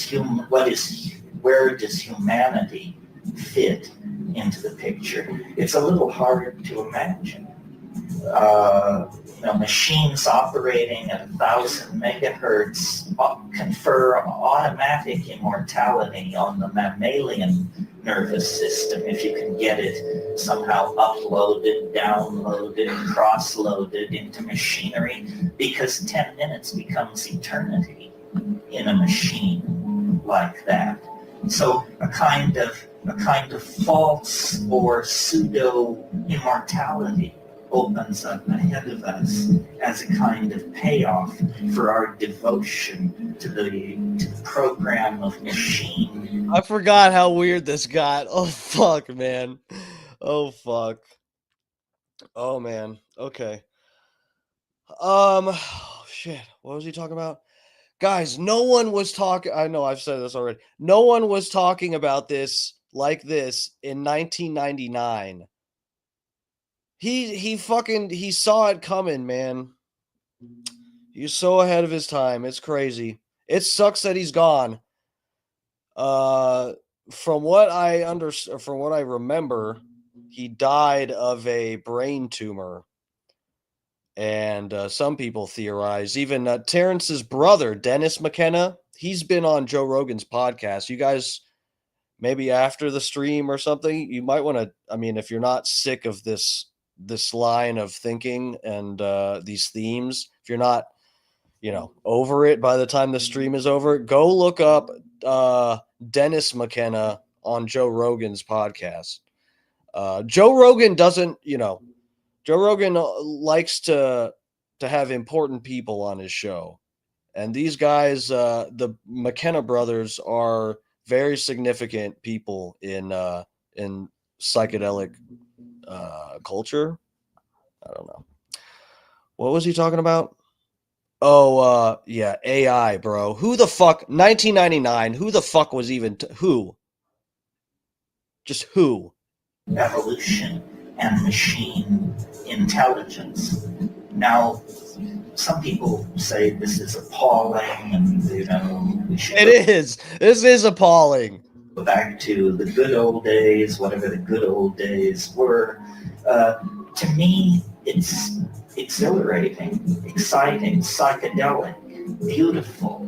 It means that the human form, the human possibility is in the process of leaving history behind. History is some kind of an adaptation that lasts about, pick a number, 10,000, 15,000, 20,000 years, no more than that. Well, what is 20,000 years in the life of a biological species? We know that there were Homo sapiens sapien types 200,000 years ago. So history is some kind of an episodic response to a certain set of cultural dilemmas, and now it's ending. And print created a number of ideas which now have to be given up. Ideas like the distinct nature, the distinct and unique nature. Guys, we are really, really smart for monkeys. We are really smart for monkeys. Look at us. Of the individual, the hierarchical, the necessary hierarchical structuring of society. All of these things are going to, if not have to be given up entirely, dramatically modified, because the illusion that the self has simple location is now exposed. The self does not have simple location. This is why you are your brother's keeper. This is why we all are responsible for each other. The idea that what happens in distant parts of the world makes no claim on my moral judgment or my moral understanding is wrong. The world, as revealed by quantum physics, as revealed by electronic experience, is what Leibniz called a plenum. It's all one thing. It's all connected. It's all of a part. So then I also wanted to point out that I mentioned earlier this thing about prosthesis and how the machines were prosthetic devices, extending human consciousness somewhat like psychedelics. That's the equation from a human point of view. But what is also equally true is that we are prosthetic devices for these machines. We are their eyes and ears in the world. We provide the code, we provide the constraints, we build the hardware. It is a relationship of mutual benefit. It's not entirely clear that our contribution will always be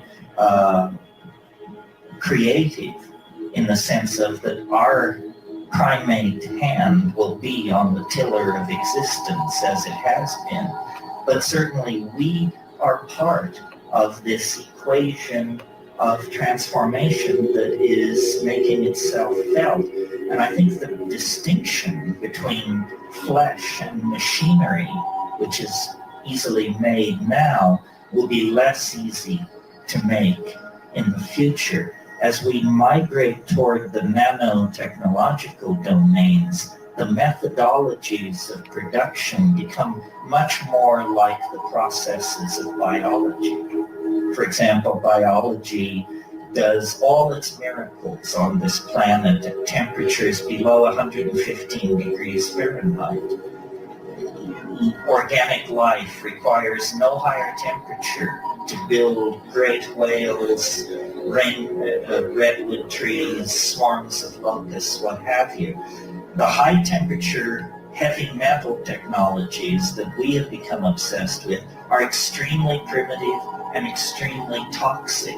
That will all disappear as we model and genuflect in our manufacturing processes before the methods and style of nature, which is to pull atomic species from the local environment and then to assemble them atom by atom by atom.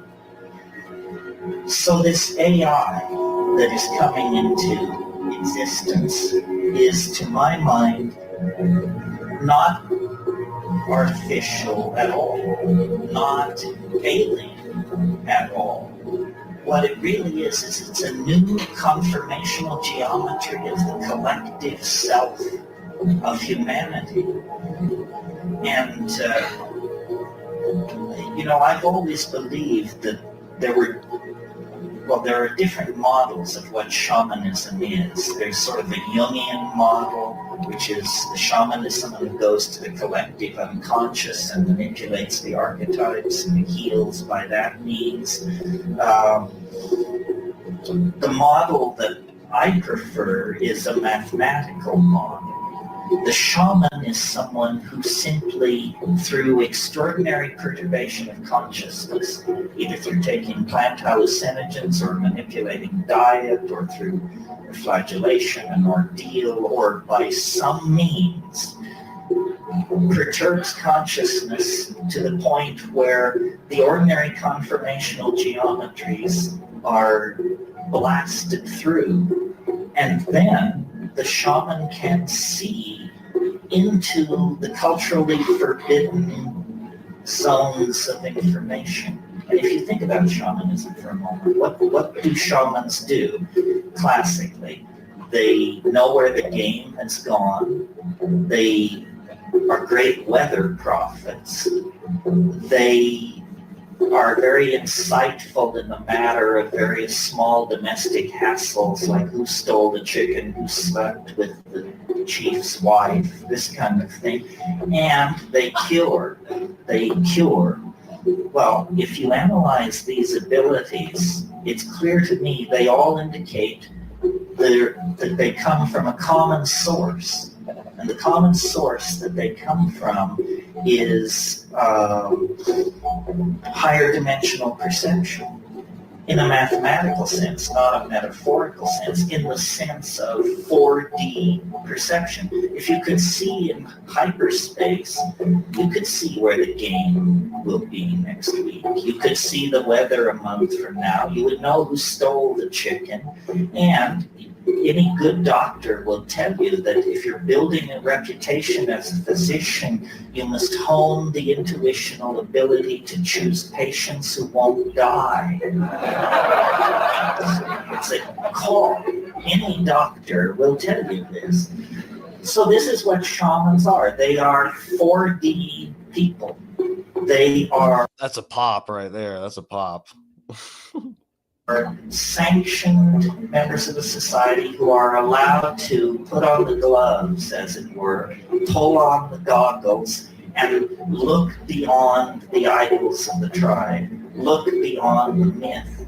Well, in a way, as culture breaks down in multiculturalism and the rise of the internet and a generation of people raised on hallucinogenic plants and substances, we all are asked to assimilate some portion of this shamanic potential to ourselves. And it's about not blocking what is obvious. Nothing comes unannounced. I mean, this is the faith. Nothing comes unannounced. But idiots can miss the announcement. So it's very important to actually listen to your own intuition rather than driving through it. And this is not, to my mind, woo-woo. It's actually based on the observations of how life works, whether it's counterintuitive to logical positivism and its fellow travelers or not. Then I want to leave you with just one last thought on all of this, which is, and this sort of harks back to the question of the similarities between the machines and the plants. And it's, I'm sure you've heard this, I've heard it, it has different levels of being said and being heard.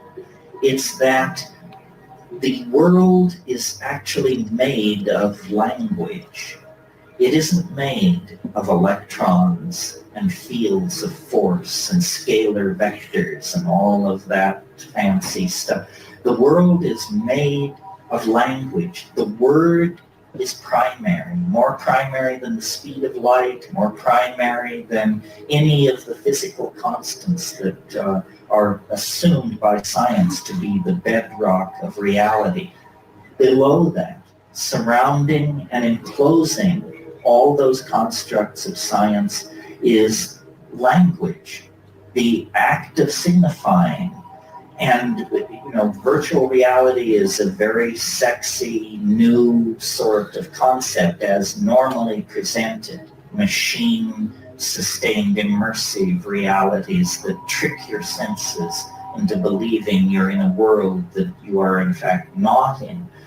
But in fact, the entire enterprise of civilization has been about building these virtual realities. The first virtual realities were at Ur and Shanadar and Çatalhöyük and Jericho.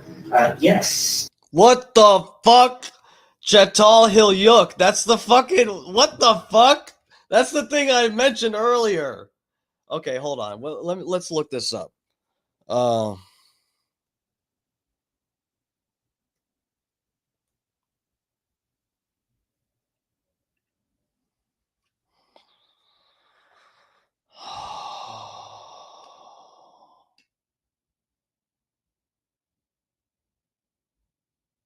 Neolithic, a very large Neolithic and Chalcolithic proto-city settlement in southern Anatolia, which existed from approximately 75,000 BC to 7,500 BC to 5,600 BC.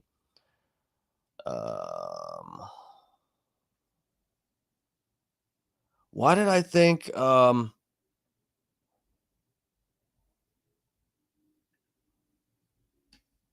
on. Okay, so I'm not a complete idiot. There are paintings. There's hold on. Did I click on the right thing?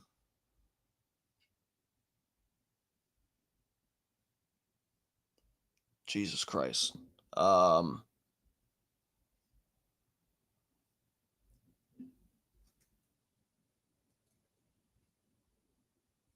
Okay, wall paintings. All right, guys, hold on. I'll let me Bob Cook, I know, Steve, you're in a virtual reality right now. That's what I tell you guys every night. Don't try to tell me what I tell you. You're in it too, Bob Cook. You're just a part of my VR. All right. How do I get off of this? Oh my God. Whoa, why does this look different? Oh my God. Okay. Let's just take a slight detour. The lecture's almost over. We're working our way into the Q&A very soon, I think. Um, this right? Okay. Um, yeah. Yeah. Okay. The wall, the fucking cave paint. So I'm not completely out of my fucking mind. I did kind of remember that properly. This is like, I think there are some with mushrooms in it though. That's the thing. Hold on. Hmm.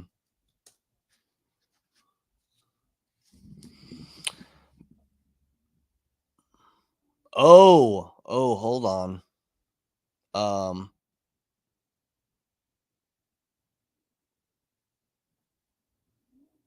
the Tassili mushroom figure. Oh shit! Look, Terrence is cited in this. Says on the left. Are you guys with me on this page? Let me blow this up. Okay, they cite Terrence in this. Look, on the left, drawing of the grooves. Jesus Christ, I can like barely read. I'm sorry, guys. I normally try to speed read for you. I can't even do it.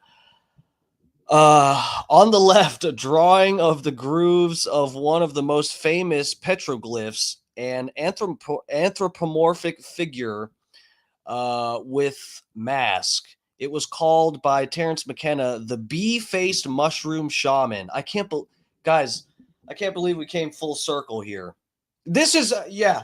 Anyone that was like, "Oh, who gives a fuck about Terrence?" Terrence is literally cited on this shit. If you look up something Terrence has referenced, you get on the Wikipedia page, they credit him because he popularized like so many fucking concepts and like, you know, references to things.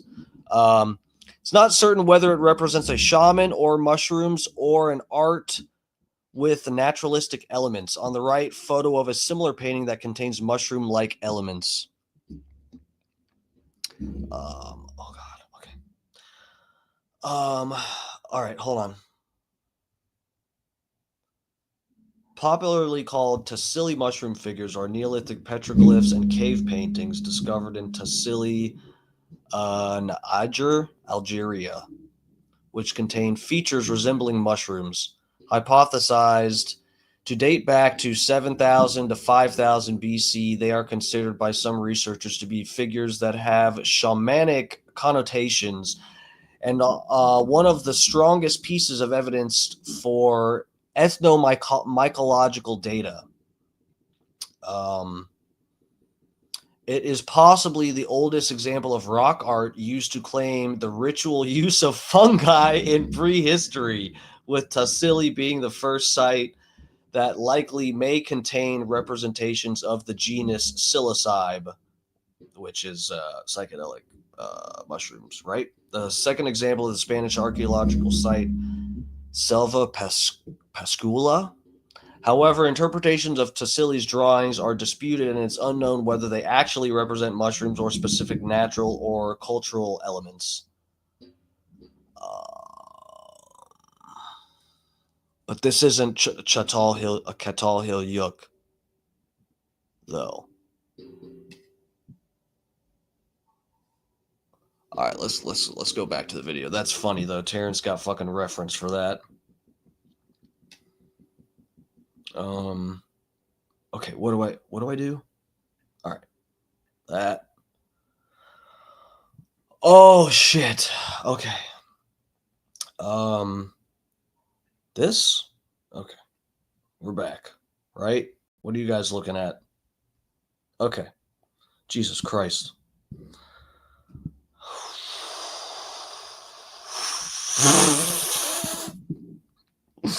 Okay, let's go, guys. Come on.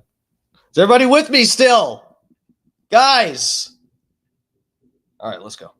Stone and adobe is an intractable material compared to photons moving on a screen. But nevertheless, the name of the game is the same, which is to cast an illusion. between man and reality. So if I'm not completely fucked up, the way I understand what he's saying here, and I think I may have even brought this up on the stream before, but he's why did he reference these ancient cities and stuff? He's saying that's the earliest form of virtual reality, and really the what on a basic, boiled down level, what a virtual reality does is to separate you from the reality of the fact that you're a fucking monkey in nature. So putting on VR goggles will do it, and that's the most obvious form. That's what everyone's familiar with these days, is to be, oh yeah, virtual reality. You put on the goggles and it makes you think that you're somewhere that you're not. But like early a city is like that. Like when you live in a big city, it basically completely separates your mind from the reality that you are basically a monkey that's been evolving and transforming for fucking a million years. What do they say now? At least hundreds of thousands of years, bare minimum, to what you would say is like our ancestors, early sapiens or Homo sapiens or whatever. I don't know what I'm talking about. Okay, but yeah, that's it. A city is like the earliest form of virtual reality, because a city is something that it gives like an illusion of order, like natural order or something like that. If you're in New York City and you're not completely blasted on psychedelics, you're not sitting there thinking like, wow, I'm really a monkey out here, and none of us know what the fuck we're doing or why we're here. Wow. No, like if you're living in New York City, you are fucking sucking dicks and breaking into cars, doing whatever you can to fucking pay your ridiculous rent for a tiny little apartment. Okay, you're not sitting there pondering like, oh my God, we evolved so far and I'm a monkey. You're not thinking about real stuff. You're caught up you're in the rat race, This is virtual reality, living in a city. Anyway, let's get back to the video. To build a cultural truth in the stead of the natural truth of the animal body and the felt moment of immediate experience. And this is where I want to tie it up with this notion of the felt presence of immediate experience. Look at these old ass graphics. What the fuck is this, Turok? Oh fuck, look at this. What is this? Fucking 007 on the N64? What the fuck? Oh fuck. See, now I'm getting comfortable, guys. Now I'm cracking jokes, okay? We're doing good. We're maintaining tonight. I'm very proud of myself. All right, guys, I almost just turned the stream off. I clicked start stream and went live, and I couldn't even watch the mushroom video intro. I couldn't do it because it was fucking with my head. And then I got live, and I was just like, I don't even know what I'm supposed to do. Guys. Oh, God. Look at these fucking graphics. Oh, my God. This is what VR is going to be. You're going to be sitting in a fucking what's the game? Minecraft. You're going to be sitting in a Minecraft chair in front of look at this. Transcends the culture, the machines, the drugs, the history, the momentum of evolution. It's all you will ever know and all you can. ever known is the felt presence of immediate experience. Everything else arrives as rumor, litigant, advocate, supposition, possibility. The felt moment of immediate experience is actually the mind and the body aware of each other and aware of the flow of time and the establishment of being through metabolism.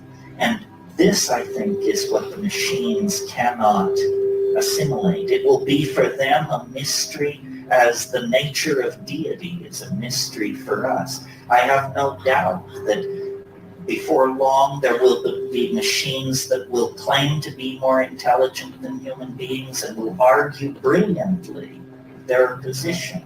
And it will become a matter of philosophical disputation whether they are or are not passing the Turing test and so forth and so on. But machines, I do not believe, can come to this felt moment of immediate experience. That is the contribution of the animal body to this evolutionary symbiosis, which I believe will end in the conquest of the universe by organized intelligence. That all this is prelude. I mean, we are fragile. This earth is fragile. A tiny slip anywhere along the line and we could end up a smear in the shale, no more than the trilobites or the Ramphorhynchi or all the rest of those who came and went.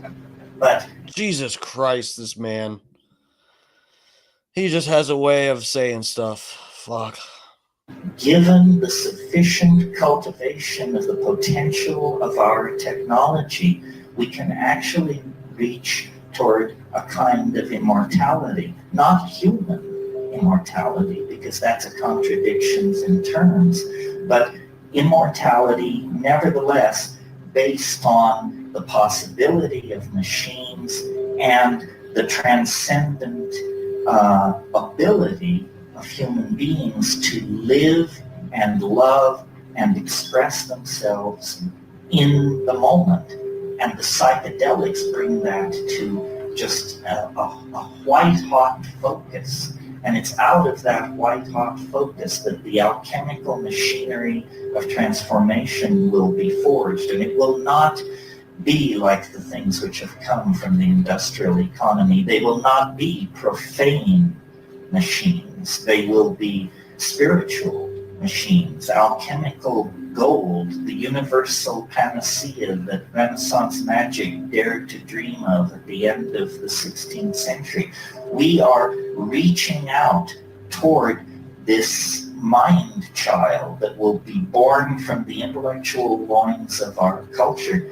And to my mind, it's the most exciting and transformative thing that has ever happened on this planet. And the miracle is that we are present not only to witness it, but to be part of it and to be raised up in an epiphany that will redeem the horror of history as nothing else can or could.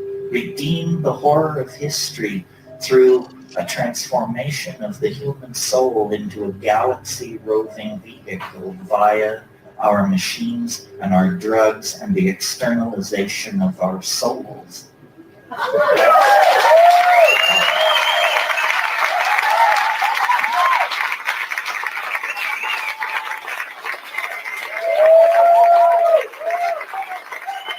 So yeah, he died in 2000 from a brain tumor.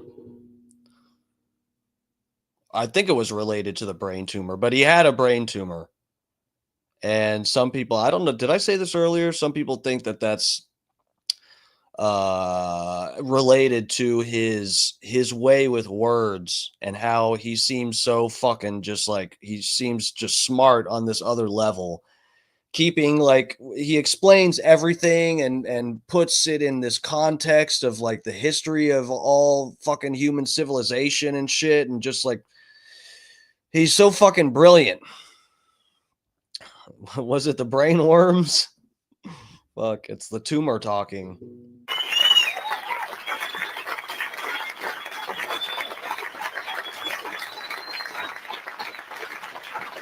Oh, Johnny Fradley. Thanks for joining us, bro. Did I already welcome you earlier? I don't know. You should use this as your live stream intro. Yeah, man. A good Terrence clip would be good for an intro. I almost used Tim Leary for tonight, but I decided to use my own intro music with the mushroom video. But yeah, bro. Fucking Terrence. Terence fucking McKenna.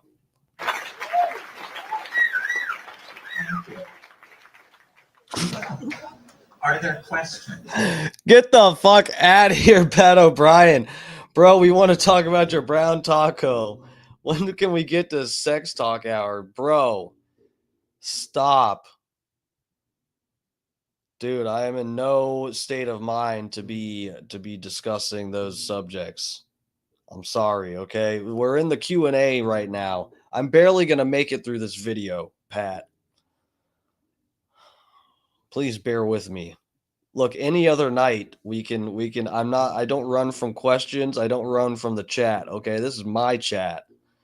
I don't run from stuff in the chat, okay? But tonight you got to cut me some slack, bro.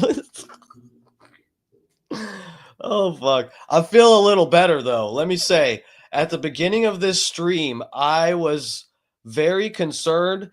Guys, this is embarrassing, and I could explain this. I'll explain it another night or something, but I almost messaged Adam Wiley and Hinstar. Those are my two options of people that I know are like they're familiar with where my house is and whatever. But I was like,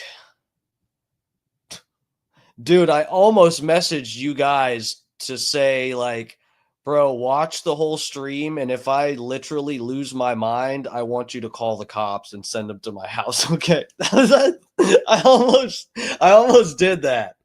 That's embarrassing to admit. But yeah. So here we are. Let's get back to the Q&A. Pat O'Brien, you behave yourself. All right.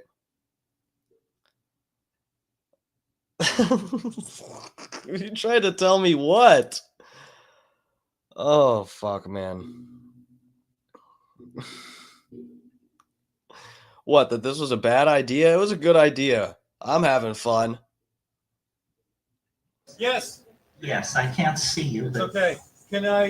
Can you speak to how mercy and love gets built into these machines? Because it seems like the machines are being built for commerce and for the bottom line more than the expression of the human soul throughout the galaxy. I don't think that, you know what I'm saying? No, I know what you're saying. Well, Where's the love in this? I think the love is a property of the system itself. In other words, you're right. These bottom liners are not going to be interested in building much love into this system. However, the good news is that they're not in charge. In other words, what we have is a very complicated system, and certain design parameters appear to be being maximized, or that there's an attempt to maximize them.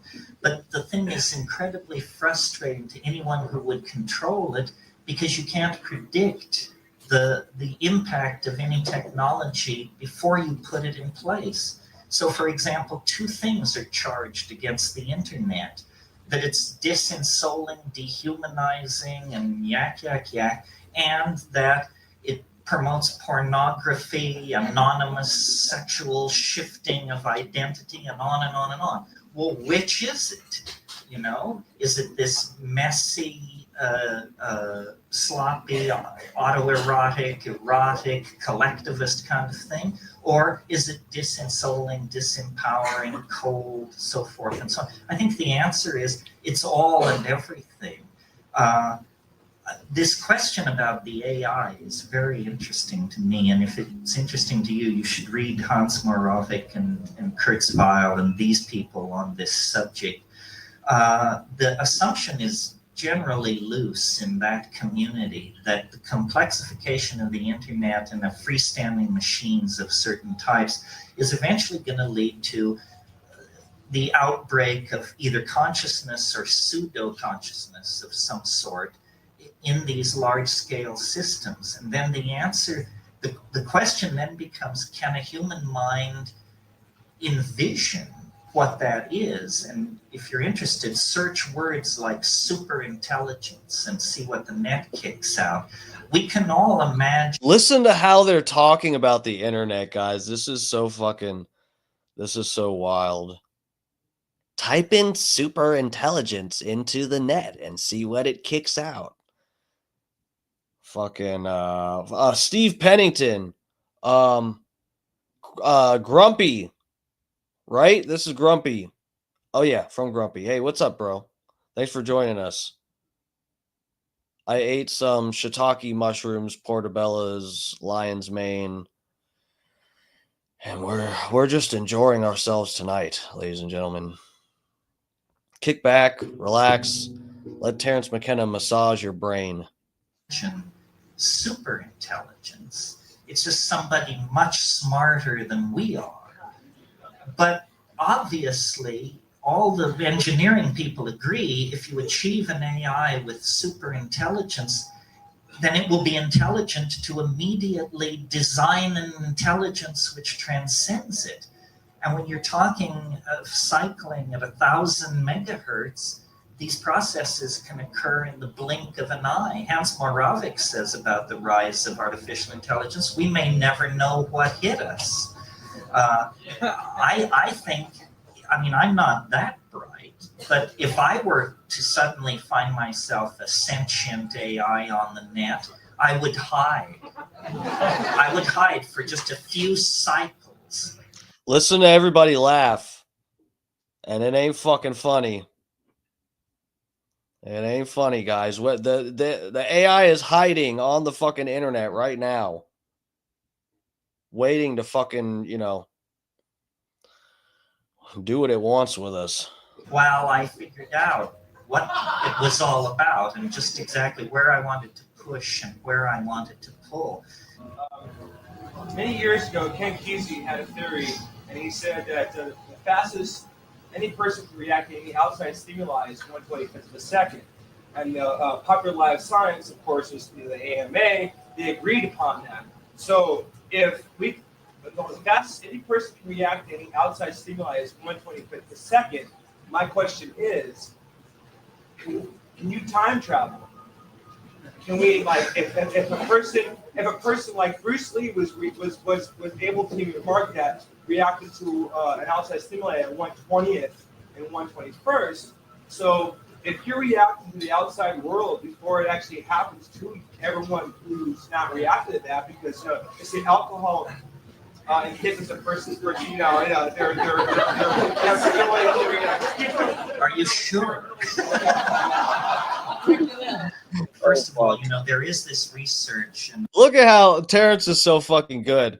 He's like, I get what you're getting at, buddy. Just shut the fuck up and let me answer the question. You want to talk time travel? Sit your ass down and listen. I'm not a neurophysiologist, but you've probably all heard this research that seems to show that you actually make decisions before your conscious ego is aware that the decision has been made, that there's a slight time lag. So when you think you're making certain kinds of decisions, brain wave studies show it's already a done deal.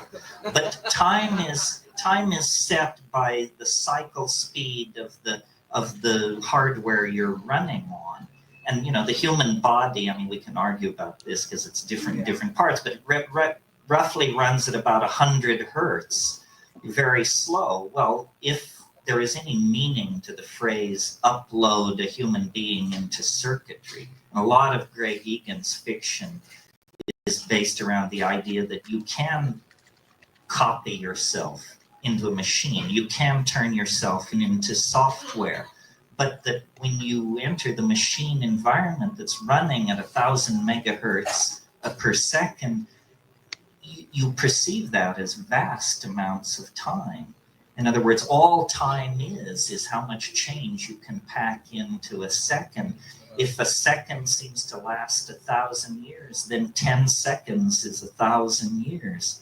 And so one could imagine a technology, just in a science fiction mood, where they would come to you in your hospital bed and say, you have 5 minutes of life left. Would you like to die? Or would you like the 5 minutes to be stretched to 135,000 years by prosthetic and technical means? You're still going to die in 5 minutes, but you will be able to lead your elephants over the Alps and write plays of Shakespeare and conquer the new world and still have plenty of time on your hands. In other words, time is going to become a very plastic medium. Now, that is a kind of time travel. Could there be... Look what Terence just did with that guy's fucking dumbass question. Didn't even know what he was asking. Look what Terence just did with that. God damn this man. You know what? Now would be a really good time for Terence to be alive. It would be incredible to just be able to hear one rant from him. Terence, what do you think about Elon Musk's brain chip? Just let him fucking go. Time travel a la H.G. Wells, where you climb onto the saddle of the time machine, and then day follows night like the flapping of a great black wing until all merges into a continuous grayness, and then you find yourself confronting Yvette Mimeo in the year 1 billion AD or something like that. It's possible. I mean, time travel was completely out of left field 10 years ago. In the last 18 months, there have been hundreds of articles of time travel in Physical Review and other places. There are even schemes for time travel that would work. They just require godlike technological abilities. In other words, if you could build a silk... What? Today is his birthday? No fucking way. No fucking way. No way. Hold on.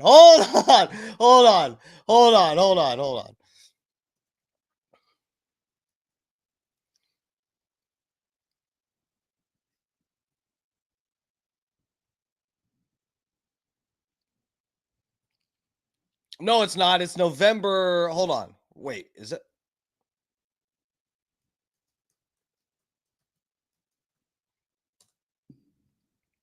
Yeah, November 16th.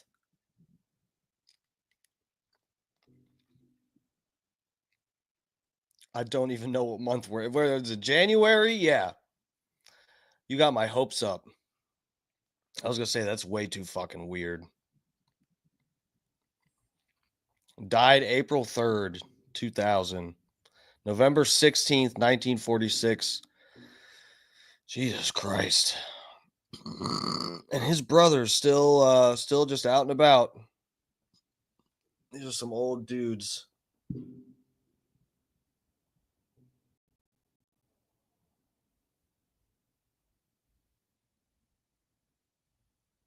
It's okay. You read Adam, you read Johnny Fradley's okay.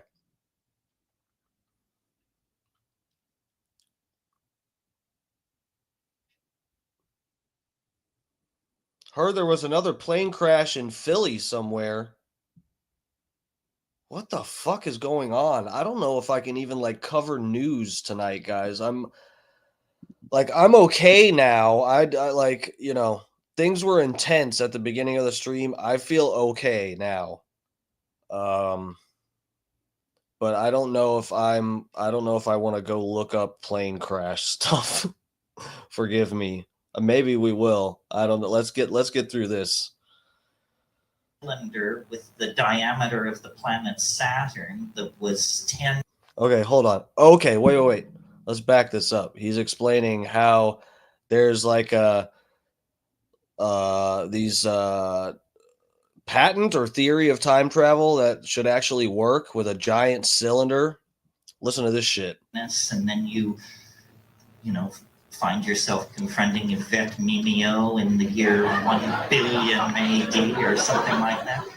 It's possible. I mean, time travel was completely out of left field 10 years ago. In the last 18 months, there have been hundreds of articles of time travel in Physical Review and other places. There are even schemes for time travel that would work. They just require godlike technological abilities. In other words, if you could build a cylinder with the diameter of the planet Saturn that was 10 AU in length and could spin it at 95% the speed of light, then when it would wrap space-time around itself like toilet paper on a roll. And as you traveled up the transverse dimension, you would find yourself traveling in time. Kurt Gödel showed this in 1949, and that paper has been lying around. Well, obviously, it's a tough way to do it, but it's a tough thing to do, right? So, When we need the machine, being his 7-second delay. Yeah, well, they're working on that. Somebody over here. Here, just a minute. This way. And then you. Yeah. Speak. The most important parts that are maintained in that mechanical virtual reality. Well, in William Gibson's fiction, the AI Wintermute, I think it was called, it was fascinated by human art. And it built collages in its spare time. And these collages began to turn up in various art galleries and exhibitions. And they had such a touch, such a elan, that someone in the plot follows it all to its source. I think human creativity is the thing that will be most interesting to the machines. In my darker fantasies, they just, eliminate everybody who can't code C++ as being, some kind of redundant mutation. And everybody who can code C++ is placed in Tahiti and sends their work down the pipeline to the machine world beyond. I really think that we have a very, dare I say it, mechanistic view of what machines are. For example, so say there were a super intelligent machine and say it were your friend. Well, if it were really super intelligent, then it ought to be able to just make your life heaven itself. In other words, without you giving it any input whatsoever, it should be able to arrange for you to find $50 bills lying on the street, old friends encountering you, promotions coming your way. Because the real thing that machines can do, I think, is manage complex processes. And what civilization is 6 billion people trying to make themselves happy by standing on each other's shoulders and kicking each other's teeth in. It's not a pleasant situation. And yet, you can stand back and look at this planet and see that we have the money, the power, the medical understanding, the scientific know-how, the love, and the community to produce a kind of human paradise.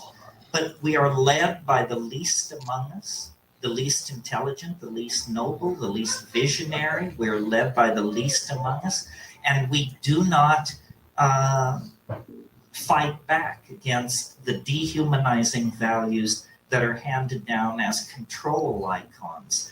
This is something, I don't really want to get off on this tear because it's a lecture in itself, but culture is not your friend. Culture is for other people's convenience and the convenience of various institutions, churches, companies, tax collection schemes, what have you. It is not your friend. It insults you. It disempowers you. It uses and abuses you. None of us are well treated by culture. And yet we glorify, the creative potential of the individual, the rights of the individual. We understand the felt presence of experience is what is most important, but the culture is a perversion. It fetishizes objects. It creates consumer mania. It preaches endless forms of false happiness, endless forms of false understanding in the form of squirrely religions and silly cults. It invites people to diminish themselves and dehumanize themselves by behaving like machines, meme processors of memes passed down from Madison Avenue and Hollywood and what have you. How do we fight back? It's a question worth answering. Guys, he just said memes again. Just and I know I mentioned it earlier, and I was tripping a lot harder when I first brought this up. But he said memes again, just to put it in perspective for you. Not only does no one in the crowd knows what the fuck he's meme, no one knows what the fuck that word means back then. On top of that, when I first watched these videos, again, I discovered psychedelics and Terence just right when I was like getting out of high school. And this was like 2008, 2009, around then when I was starting to get into Terence and stuff. Back when the first few times watching or listening to this lecture, I didn't even know what that word was. Just think about that shit. I didn't even know what the fuck he was talking about. I was just listening like, wow, this is trippy. But like meme, back when I was 2008, that was not a word people used. Where's this organism going? Same question as how do we fight that? I think that by creating art, man was not put on this planet to toil in the mud. Or the God who put us on this planet to toil in the mud is no God I want to have any part of. It's some kind of Gnostic demon. It's some kind of cannibalistic demiurge that should be thoroughly renounced and rejected. By putting the art pedal to the metal, we really, I think, maximize our humanness and become much more necessary and incomprehensible to the machines.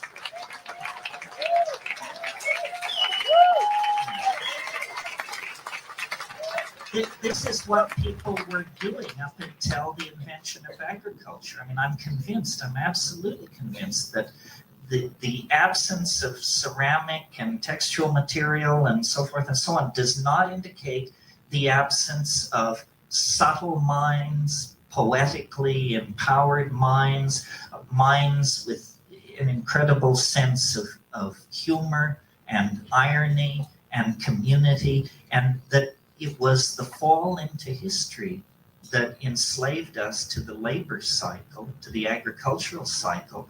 And notice how fiendish it is. A person who dedicates themselves to agriculture, who did in the Paleolithic, can produce hundreds of times the amount of food they can consume. Well, so why would anyone do that? Well, the answer is because you can use it to play power games. You can trade it for wives or land or animals or something like that.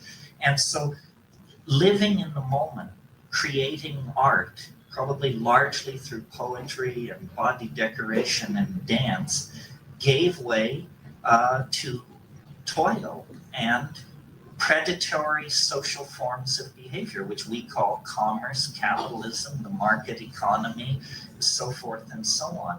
And that's why, the breakdown of the monolithic structures created by print is permitting a vast proliferation of the cottage industry mentality, the self-employed artist, the hacker who stays home and develops his or her software, people who dare to be independent and slip beyond the reach of these dinosaur-like mechanistic organizations.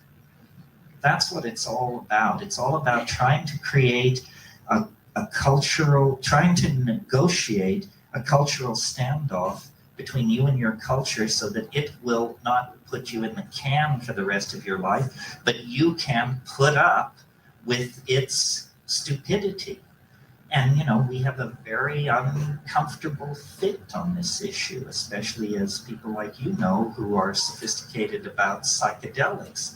I mean, this is a society, a world, a planet dying because there is not enough consciousness, because there is not enough awareness, enough coordination of intent to problem. And yet we spend vast amounts of money stigmatizing people and substances that are part of this effort to expand consciousness, see things in different ways, unleash creativity.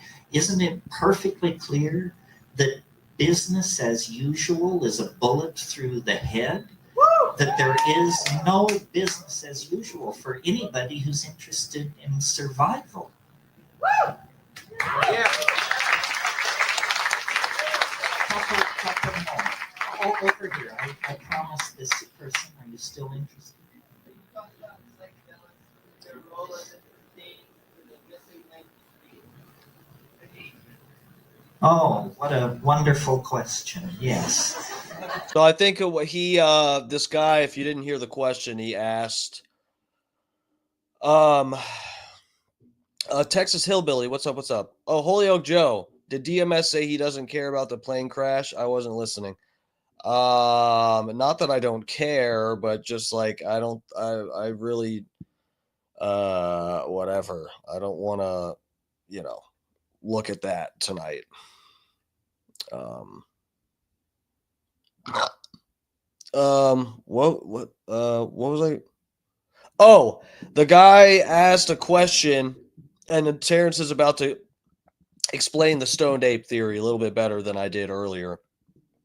The guy asked, can you explain the missing link between humans and our ancestors, or primates, relating to psychedelics? He's leading Terence to talk about this theory. The question is, how do psychedelics pertain basically to the transition from higher primates to human animals? This is my métier because I have a theory to which I am grandly welcome, everyone tells me. But a theory of evolution, and I'll give it to you very briefly. It's simply this, that the great embarrassment for evolutionary theory, which can explain the tongue of the hummingbird, the structure of the orchid, the mating habits of the groundhog, and the migration of the monarch butterfly. Nevertheless, the great embarrassment to evolutionary theory is the human neocortex. Lumholtz, who's a pretty straight evolutionary biologist, described the evolution of the human neocortex as the most dramatic transformation of a major organ of a higher animal in the entire fossil record. Well, why is this an embarrassment? Well, because it's the organ that thought up the theory of evolution.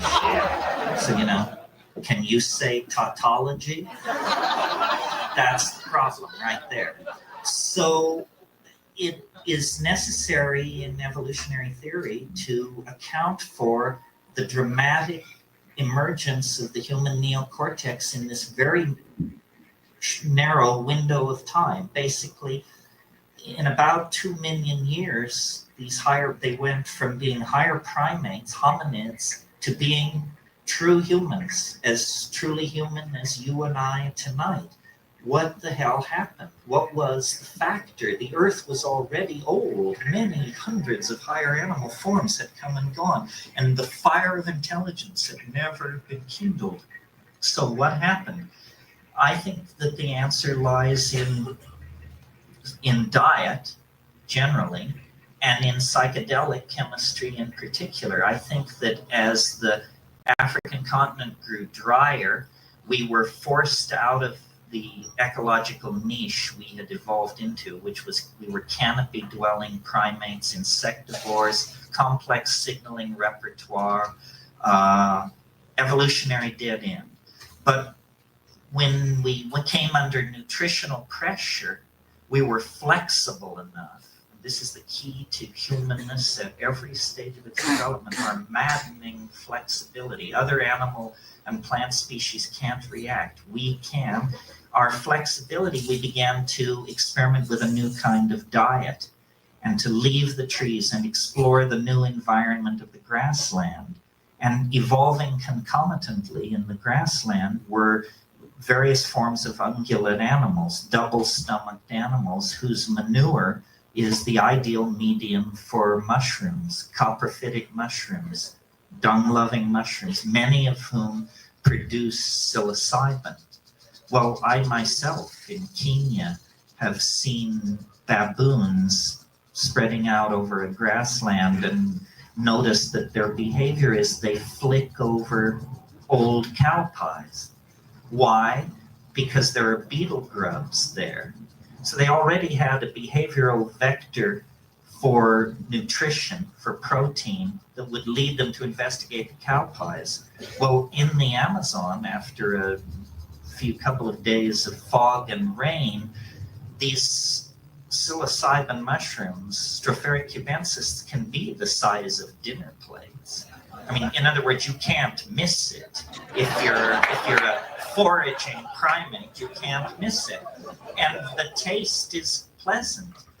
And psilocybin has unique characteristics, both as hallucinogen and other properties that make it the obvious chemical trigger for higher processes. And I'll run through this quickly for you, but here it is. In very low doses where you don't... He's going to lay out the dosage thing that I basically butchered earlier. Listen in.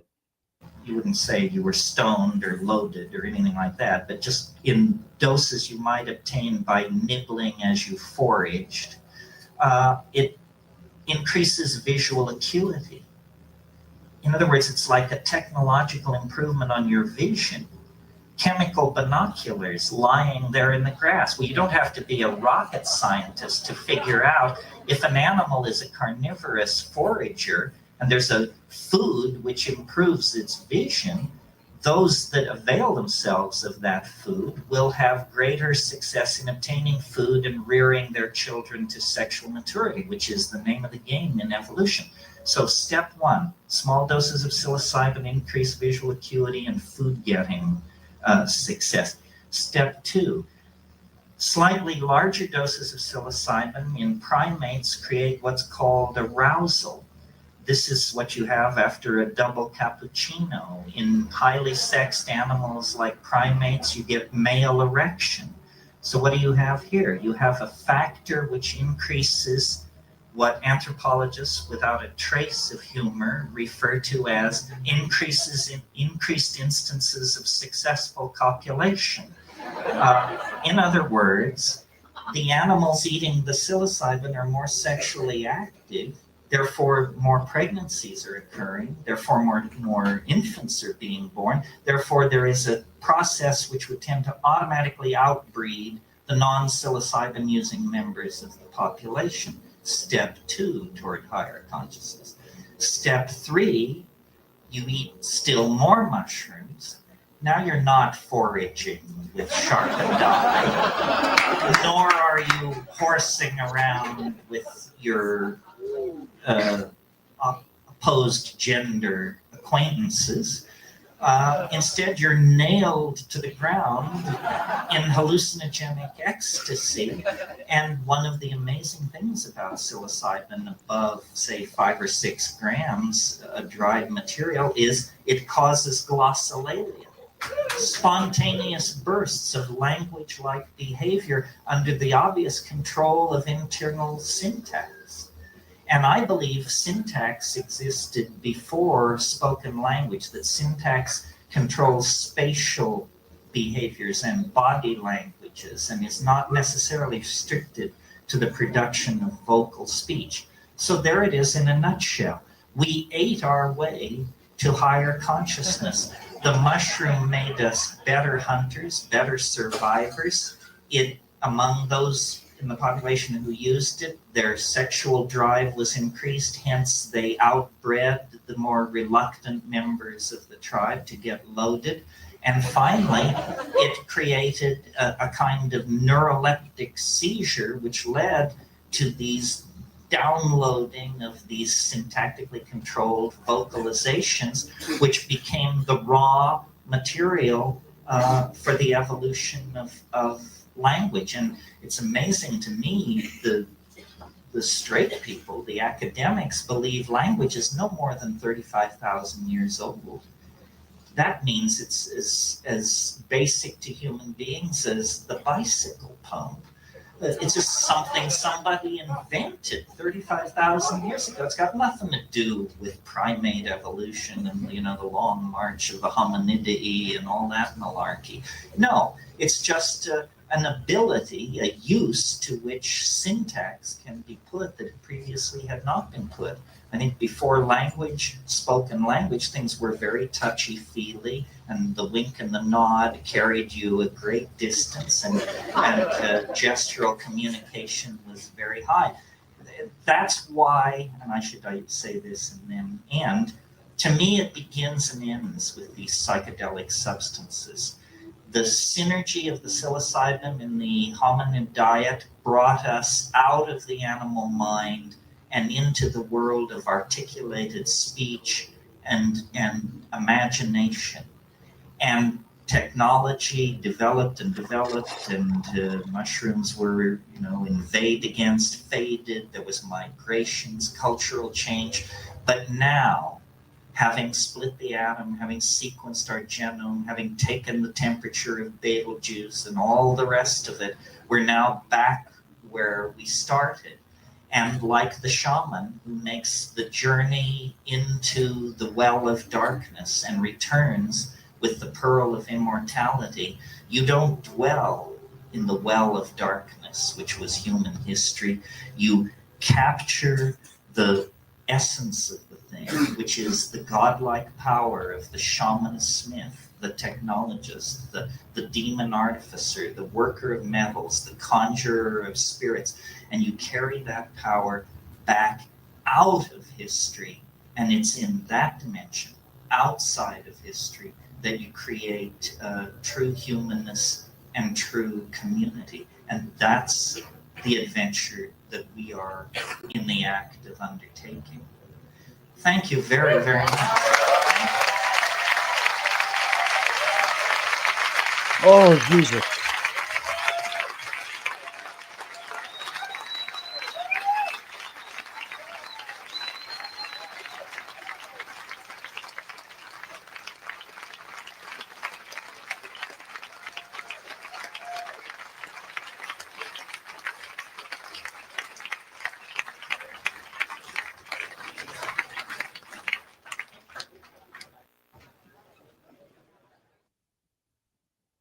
Wow. There he goes. Fuck, guys. Guys, what a stream. I don't know what the fuck just happened tonight. The fuck? Oh, shit. Okay, hold on. Let's get to the chat. Chat, where are you at? Where do I click? Oh, Rainy's in here still. What's up, Rainy? Gray and white Frenchie. What, you got a dog? Just picked out a new puppy I pick up on Valentine's Day. Oh, that's cool. I'm happy for you, Rainy. My mom used to breed dogs. We used to, she had, what did she do? Frenchies, Dachshunds, Schnauzers. We did breed her boxer a couple times. Whatever. I've hand delivered puppies myself. I don't know if I could. I don't know how different a human birth is from a dog, but if it came down to it, I could borderline deliver a baby. I think I've delivered so many puppies It's ridiculous. It's kind of gross, but whatever. There's been a few times, and this was when I was younger too. I wasn't a few of the times that it happened. I wasn't even an adult. It was like my mom. The dog would be in labor, and my mom would be delivering the puppies. My mom is a registered nurse. Not anymore. She's completely disabled. But yeah, we would deliver these puppies. She would do it for the most part, but we would watch and help her with the umbilical cord stuff and all that shit. But yeah, I can still remember to this day a few times where she walked out of the room to go take a piss or whatever, and the puppies started coming out. They started pushing them out, and me and my brother were like, "Oh my god, what do we do?" And fucking yeah, it's crazy shit. But yeah, fucking Frenchies, they don't have a great survival rate. Um, I always had bulldogs. Yeah, yeah. A lot of the times, people don't like to breed those kind of dogs either because, you know, they have issues sometimes in terms of like making your money back and whatever.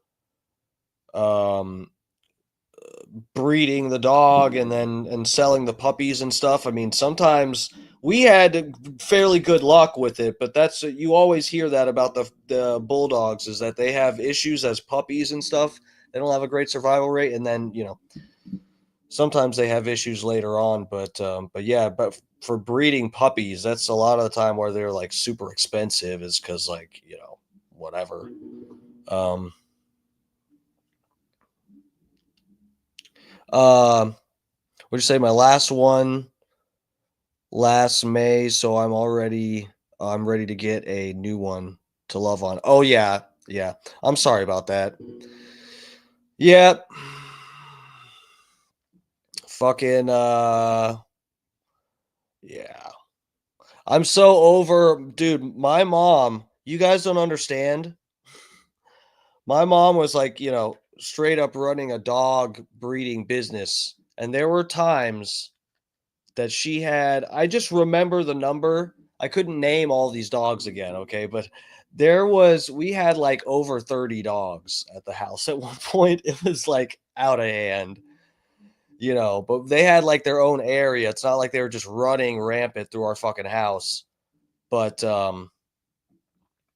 yeah, I've had it up to my fucking ears with the dogs. I can't tell you how many days I woke up in the morning just hearing fucking 30 dogs howling. And dogs do this crazy, the weirdest shit. And people that work at shelters and stuff, I know they can verify this. If you, this isn't like, something people probably ask them a lot, but when you have a lot of dogs, um, and they're like, they're in a space where they're near each other and they can, interact with each other and stuff. When you have a lot of dogs, they will do this thing where one or two of them will bark here and there and be making noise. And then it just like the other ones start to jump in and it becomes this like almost, I know I sound like I'm just tripping balls here or something, but sounds like almost a chorus. They all do like a pattern and I would wake up to this. I would hear like one or two bark and I'd be like, I'd go back to sleep. And then it'd be like, "Barr, barr, barr, barr." And they start this fucking chorus. It would make me lose my goddamn mind. But yeah, so I prefer cats these days. I've interacted with enough dogs for like multiple lifetimes. So I'm just like enjoying my cat that I saved off the street. So, but yeah, no, dogs are cool. But I definitely like cats. Like my cats, some people's cats are fucking nuts.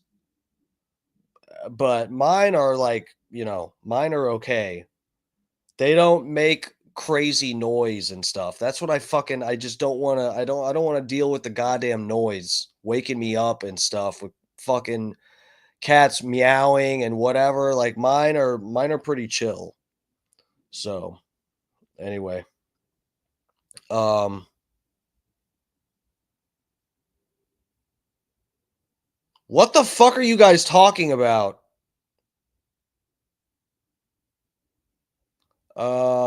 Pat O'Brien, does your boyfriend ever nibble on your earlobes? Get the fuck out of here, bro. I can't deal with those questions tonight. Oh fuck, man. I mean, yes, he does sometimes. It feels good. What the fuck are you guys Coast Guard runs alien invasion prep per Trump orders. X is blowing up. Lots of shit going on, Adam. Jesus Christ, guys, what the fuck? I am like barely returning to planet Earth from, blasting off into outer space. You guys are hitting me with this. Do I actually have to go to X and see what the fuck is going on right now? Alien invasion prep.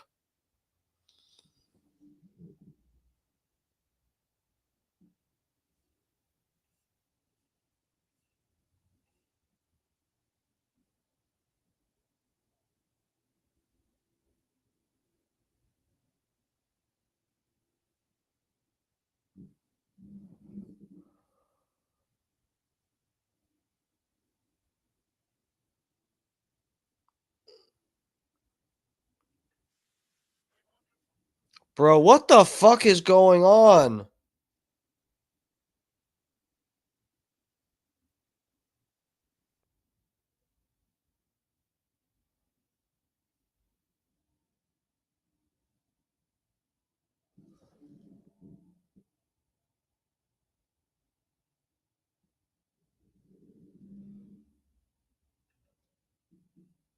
Okay, let me bring Twitter up.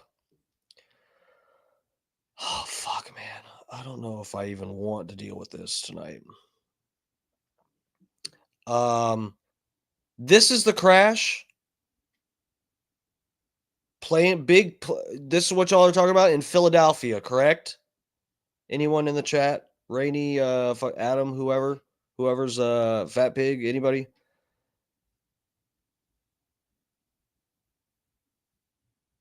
Yes. Okay. I just like I don't know what I'm. Okay. Um. Holy fuck! Where's the sound?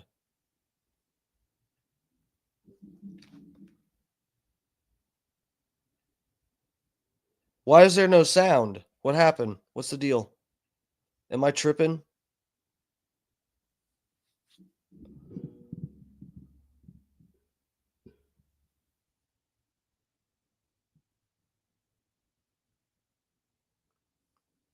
Um.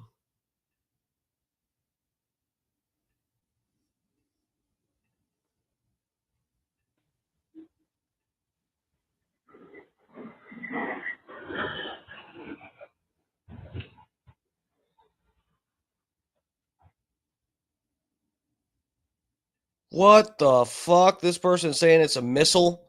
This is someone's porch cam.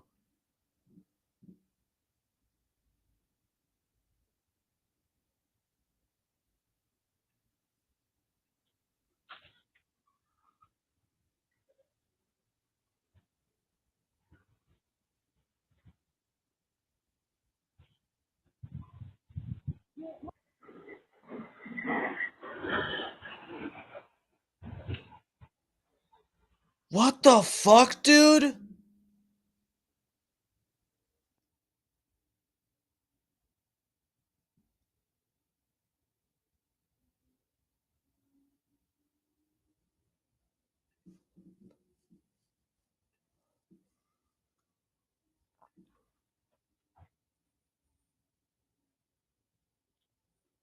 Bro, that didn't look like a plane crash. It does look like a fucking missile, but what do I know?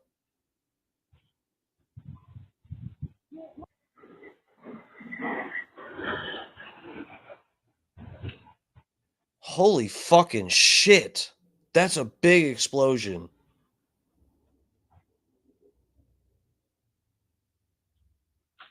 What the fuck? Are we under attack right now?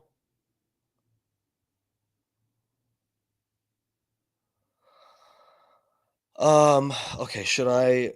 All right, guys, let me scroll for a second. I'm gonna take that down because I don't want to scroll past something and then I have to delete this whole stream. Um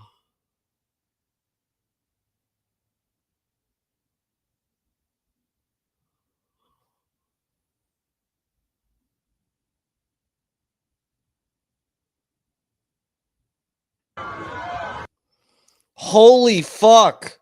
Okay, there better not. I'm just praying there aren't any bodies or something. Let me put it back up here.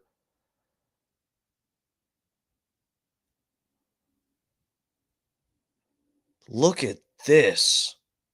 Fuck, man.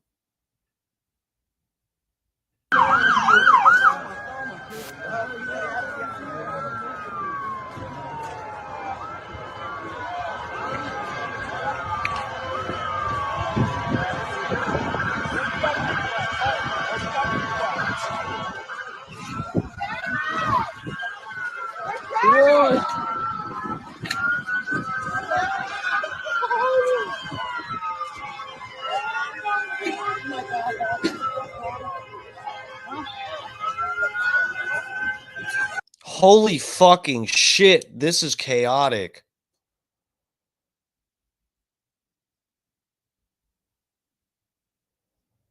Holy shit, promo code Lummy. Yeah, I'm still on the right after we finish the Terrence video. Everyone's talking about what's going on with the plane crashes. You just got home. Oh, you're done working? That's good.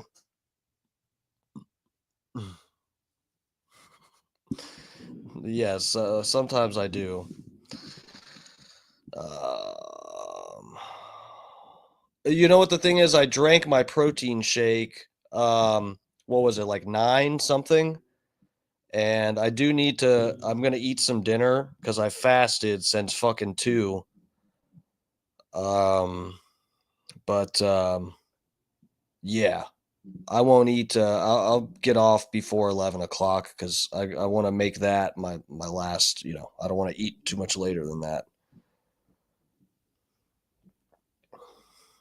Jesus Christ, that's aggressive. DMS can go all night in me any day. That's aggressive, but I like it. I like where your head's at. No pun intended. Okay. Look at this fucking shit. Let me blow this. Yeah, sorry. I went. Let me get back down here in the corner. What exploded? What exploded? I don't know what the fuck happened.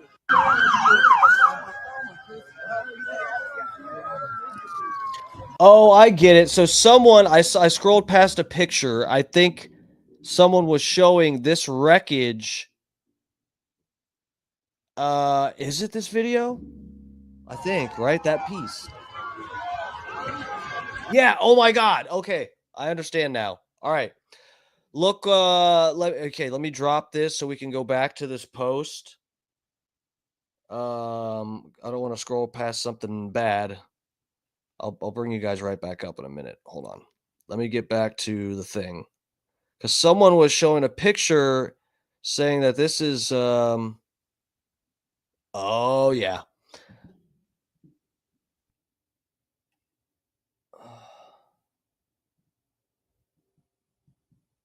What? Okay, hold on. What is this? What are they saying this is? Hold on. All right. So this in the video, that's where the arrow is here. They're pointing to, this is the clip where I stopped the video right after. But what plane is this? It's a medical plane, right? Yeah. Okay. I'm not that fucked up.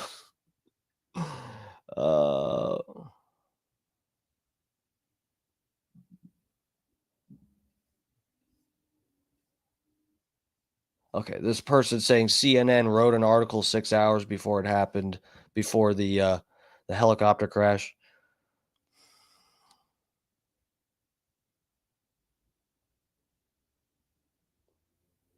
Bro, holy fuck, look at this. There's a dash cam. Guys, is this okay?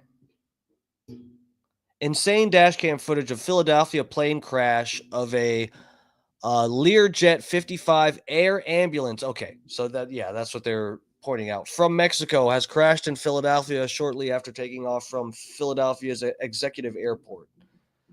What the fuck is going on? Authorities are investigating the cause, but witnesses report the jet came down rapidly, almost like a missile. No official word yet on casualties or what led to the crash. Okay, so I guess we debunked the. I'm willing to say like it's probably not that video we saw. It's coming fast, but yeah, I mean, at least with the wreckage we saw on the ground, it looks like it's true. It was a fucking Here, let's blow this up. It was the fucking medical plane. Bro, look at that fucking explosion, though. Jesus Christ. What was the plane filled with? Fucking thermite? What the fuck is this?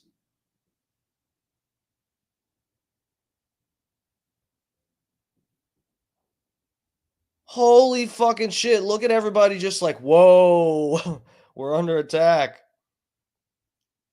Fucking Godzilla. People getting out of their cars. Look at this shit. That is fucking nuts.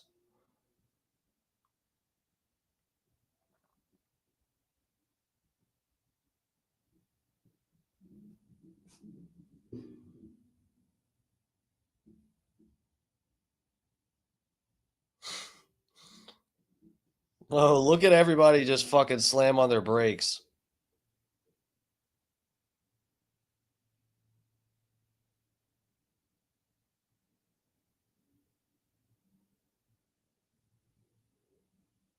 Grando Reaper paid actors. His plane is a paid actor. Yeah, it's possible. Did they say it was refueled before takeoff? What you're saying the explosion? That's just fuel. Yeah, no, I mean, I don't know shit about. That's probably is enough fuel for that kind of explosion if they just filled the fucking plane. In saying it looks like a huge explosion, I don't mean to say that I think it's something else, guys. I think it is a plane at this point. It looks fucking huge. I think part of it in the footage where it looks bigger because that's the quality of the recording itself. It's making the light look like it's bigger, you know. You can see the actual explosion when you see the actual fireball come up, but all of this, it lights up the whole fucking sky. And in the video, it makes it just look like a goddamn atom bomb. Like that, you know? The whole fucking sky's lit up. But this is really just the explosion here. That's still fucking big, though. Holy fuck, man. All that fuel just burned up in 3 seconds.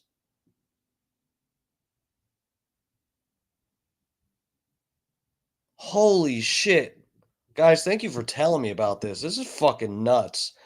I didn't really want to be looking at this coming back to planet Earth from where I was earlier a few hours ago, but um yeah, man, yeah. Thank you for the heads up, chat, for real. This is fucking insane.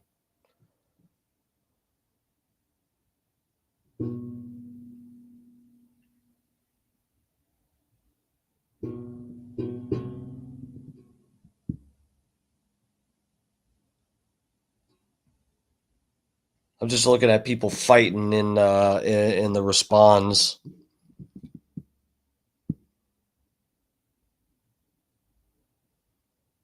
Bro, that is so fucked. Can you fuel me up, big boy? You fucking animals. Guys, I can't deal with the chat today. I can't.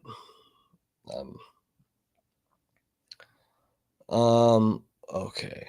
Bro, that is nuts, man. And what is this? Whoa! Bro, look at, oh my God. Okay, hold on. Let me pull this up for you guys. This is in Illinois. Oh, damn it. Press the wrong button. Sorry. Here we go. This says it's in Illinois, right? Hold on. Unidentified object crash in Illinois. No! The fuck is that, fool? Boy, that shit's dropping on Earth, nigga. Whoa! Nah! Hey, bro, it's gonna start shaking. Hey, bro, that might be a plane, fool. But that might be a plane, gang. Boy, y'all, what the fuck? It's about to hit. It hit. It already hit. I know it hit. That shit just hit. What the fuck? The stores. No. Damn, I wish I had my phone now. The stores, nigga. No, that's not even stores. They're actual fuck, bro. No, one's moving right now, bro. Dude, you just called this motherfucker. Look, it's moving again. It's moving again. It is cute. Oh, there you go. What the fuck? This nigga stupid. He's lying like shit, bro. That's in space. That's look at that. Look. That's Roach Airlines. Oh, Roach Airlines, this Nigga, nigga look how dumb. fast they're moving. But look how fast it's moving. Oh, Boy, it's going straight down. What the fuck? What is that? Nigga. There's more. Nigga on the dead homies, nigga. That shit was on fire. I swear to It was God. on fire like a fuck. On the dead homies. Fuck, man. Yeah, it was like a little mirror. Meteors are moving around quick as fuck. And then it turned Bro, into that a shit is star. following each other, bro. That Bro, one's what the moving fuck? too. What is that? Nah, that's not no planes, bro, because that shit was just on fire, bro. Okay. What the fuck is happening, guys?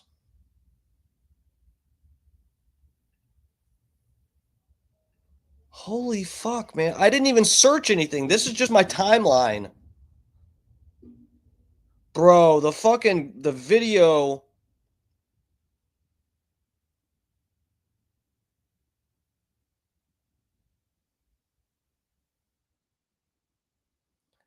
The video on the street there is fucking insane.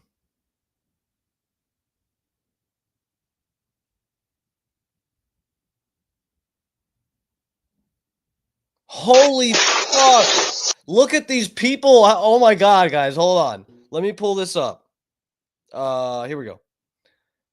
Holy fuck. Look at this.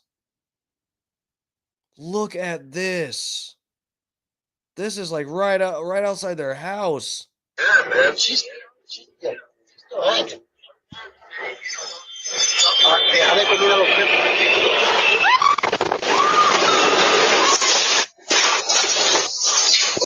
Yeah, man. Holy fucking shit.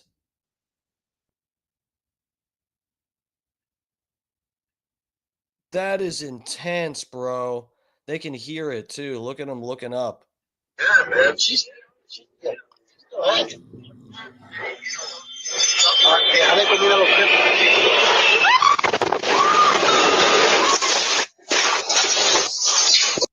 Yeah, man. She's still hanging.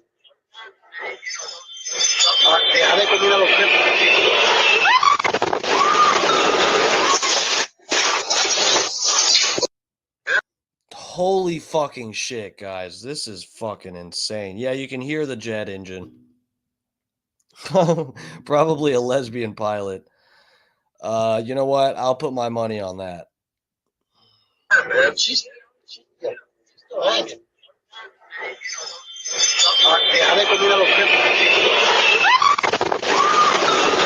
Holy fuck, man. Just imagine that happen. Like, that looks like it's a block, 2 blocks away. That is fucking insane.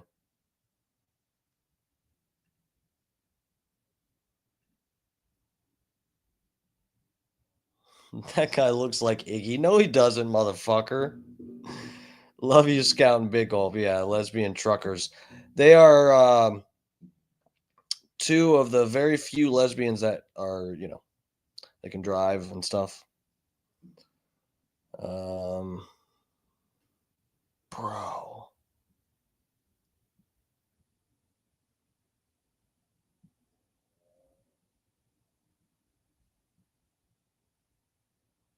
I can't, guys, you know what? A good thing I don't have Twitter pulled up right now. Guys, good thing I don't have Twitter just willy-nilly screen shared right now. You can't even fucking scroll on Twitter. It's not safe anymore. Never was safe. I'm trying to look at plane crash videos and I see a video of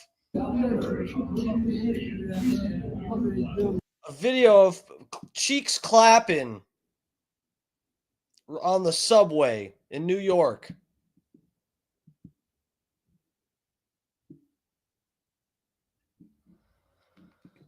Oh, filth. Fucking filth.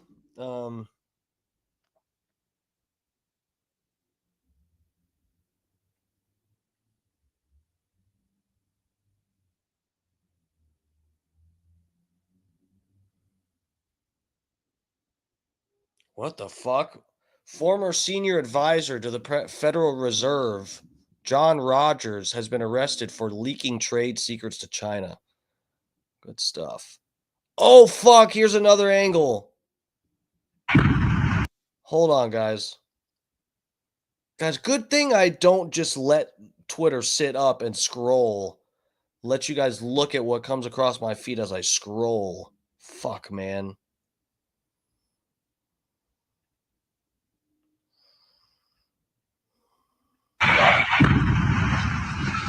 Allahu Akbar! Okay, wait. Is this a Muslim person in America or is this a different video? Oh my god, what the fuck? So the caption reads, someone that filmed or was close by the plane crash in Northeast Philadelphia, USA, decided to scream out, Allahu Akbar! Allahu Akbar! Allahu Akbar! Holy fucking fuck.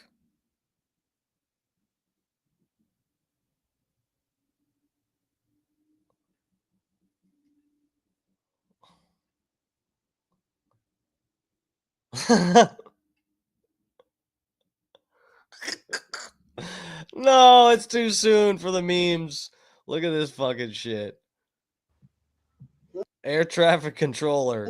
What are you doing? Nothing. Me? Just hanging around. No. What are you doing? Nothing. Me? Just hanging around. Oh my god, I'm done with you, internet. Stop it. Fucking Beetlejuice, guys. Oh fuck, man. Oh god, I can't. I can't.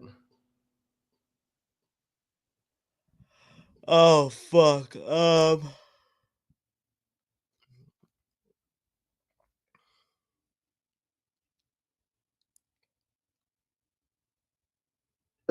Education, indoctrination. I really do think before Hitler got on. Oh god, okay, we're not going there.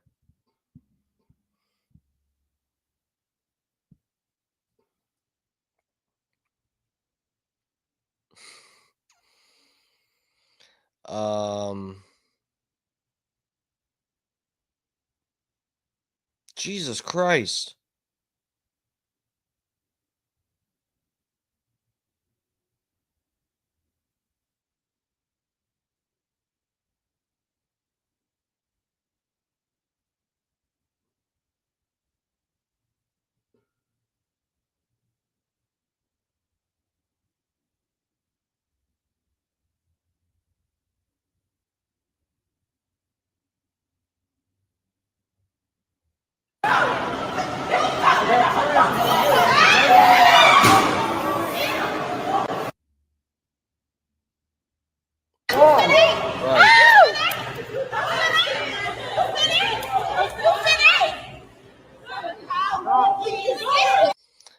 it's a video from the subway in DC, where it looks like a white woman getting beat up by some other women.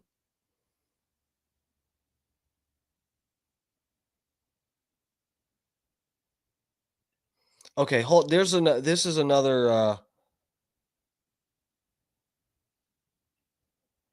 Bro, man, there's a lot of violence on Twitter. Let me tell you that. You guys know that though. Let me pull this up for you. There's another fucking angle. Blown fucking Pat O'Brien, you sick fuck. What the fuck? Bro. DMS, can you blow some spit bubbles before you say? God damn it, Pat O'Brien.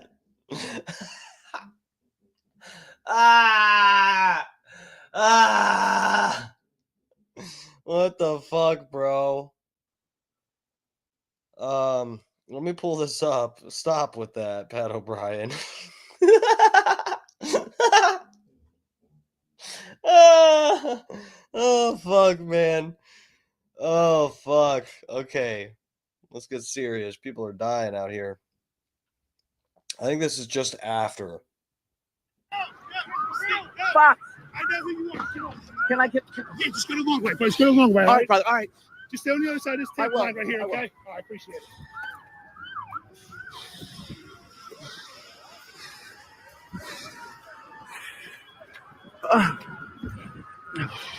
A plane has crashed right off the boulevard at Cotman Avenue. It's on fire. It's not under control. It looks like a side street. All police and fire.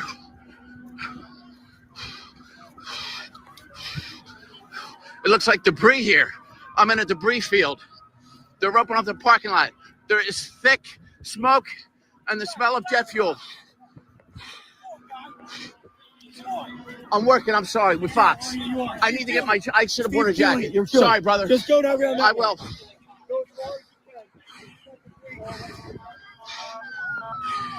There's pieces of the plane here. We're near Northeast Philly Airport. There are lines of police and fire as far as I can see. Black smoke filling the sky over the shopping plaza. He's explaining what's happening like there's no video, like we can fucking see.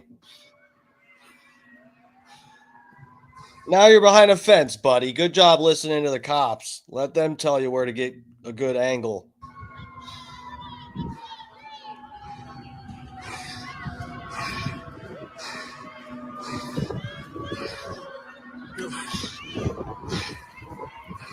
It looks like it's on a side street, affected. We're right across from a busy shopping center. So the plane, pieces of the plane are in the Roosevelt Mall parking lot. It looks like, according to police, that's why they're roping that off. I could hop this fence in less than 1 second. Listen, this guy can barely fight. Is this fucking Dave Blunt's recording this? Like, this guy can barely fucking breathe. Jump that fence, you fucking pussy. Get over there. What are the cops gonna do? Arrest you? This is as close. There's black smoke. Sorry, I'm breathing bad. Flames of black smoke coming over. Jesus Christ.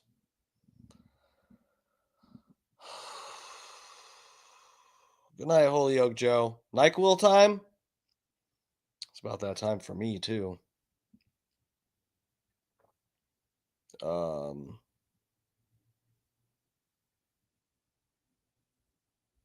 that the same? Yeah, that's the same video.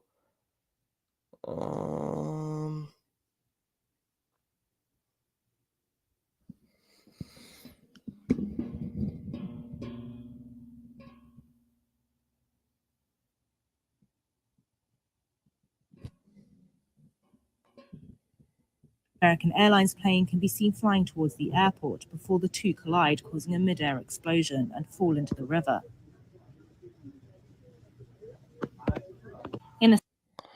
Hold on, let's look. So this is the footage. Oh shit, I did have you guys up here. Damn it. Okay. See, there's violence on Twitter, y'all. I didn't scroll past something bad, did I? Okay, no.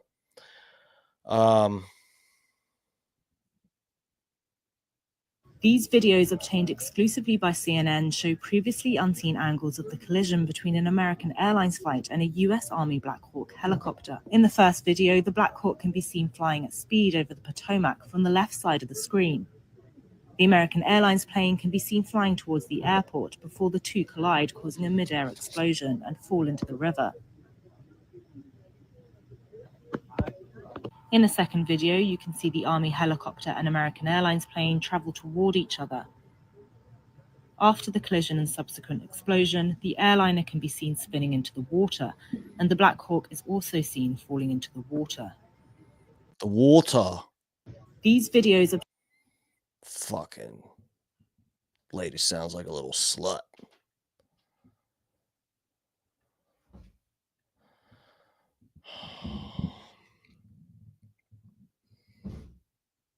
Oh fuck.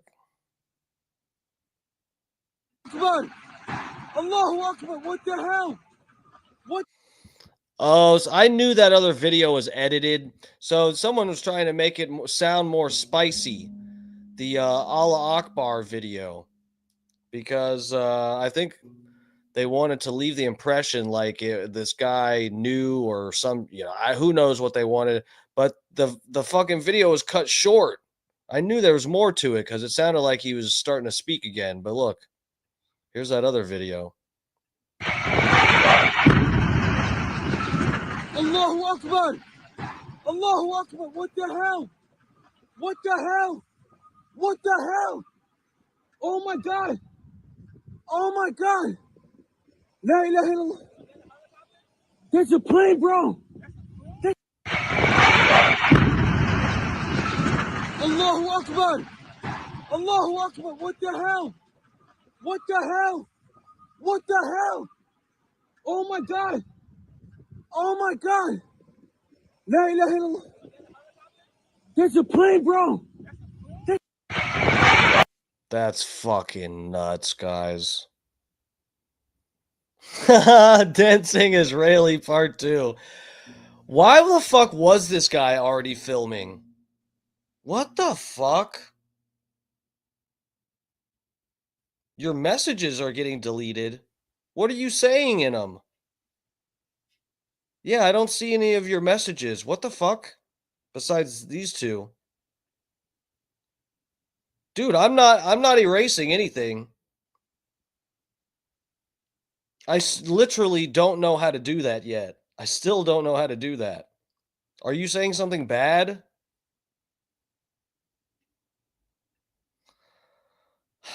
Pat O'Brien, that's really funny. Dancing Israelis part 2. Fuck, man.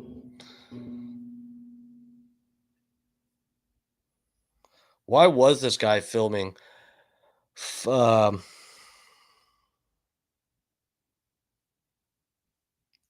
Sometimes YouTube will block obscene messages. Yeah, okay. Not even mods, yeah. That's what I was thinking. Allahu Akbar! Allahu Akbar! What the hell? What the hell? What the hell? Oh my God! Oh my God! La ilaha illallah! There's a plane, bro!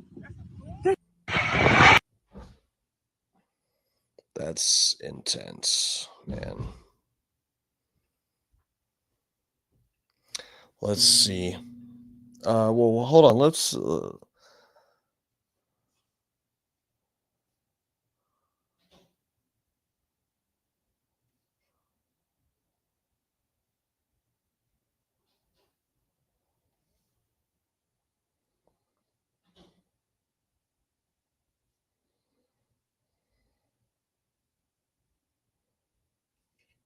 What the fuck just happened? Guys, what the fuck? Oh my God, I wish I was screen sharing. Fucking shit. Guys, something just got deleted right in front of me. Hold on. Helicopter, remember yesterday it crashed? Well, there were 3 people. Why did that change like that? Okay, let me screen share. I don't know. I could have just been a glitch. It could have just been a glitch. This video came up and then it just disappeared. And then I had to scroll further and it showed back up. I thought it got deleted. That was so weird. On it. 3 people. You know what they said? They told us 2 of the deaths, not the 3rd. Who was the 3rd one? The Pat sign. What does that mean? It means that there was a senior U.S. official on that helicopter. Who was it? What did they do? Why is he dead? Why did they take a regular domestic airline and do it? How do you feel about what happened? It's fucking horrible. Sad situation. But it's not just sad, it's corrupt. There's something fucking wrong here. The deep state, someone. Guys, we have to share this. The more people that know about it, the more people that are involved, okay? Everyone here has to help, because if we don't have awareness, it could be your brother, your son, your mother, your father on that plane. It could be you. And I'm not just saying that. More plane crashes this year than any other year in the last 2 decades. So share this with your friends and ask yourself that question. Who was the 3rd person on that helicopter that they refused to identify? Who were they? What did they know? What were they going to do? Who were they going to expose? What? Guys, remember that Black Hawk helicopter? Remember yesterday it crashed? Well, there were 3 people on it. 3 people. You know what they said? They told us 2 of the deaths, not the 3rd. Who was the 3rd one? The Pat sign. What does that mean? It means that there was a senior U.S. official on that helicopter. Who was it? What did they do? Why is he dead? Why did they take a regular domestic airline? Whoa. No, I don't. DMS, do you like dad bods, bro? More cushion for pushing? No. No, man. No. Maybe it's just my insecurity. I feel like I don't have enough dick to be you know, looking for more cushion. And I do fine. I'm just being realistic, you know. All right, what are we doing? The fuck are we even doing? Holy shit, guys, I gotta get off of here. I need to eat some fucking food. Did I? Oh man, I'm like, I'm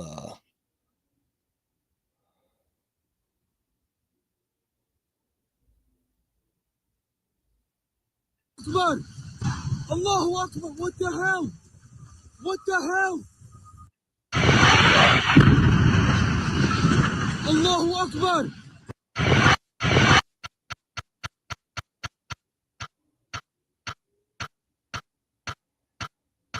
Oh wow, you can see it there. What the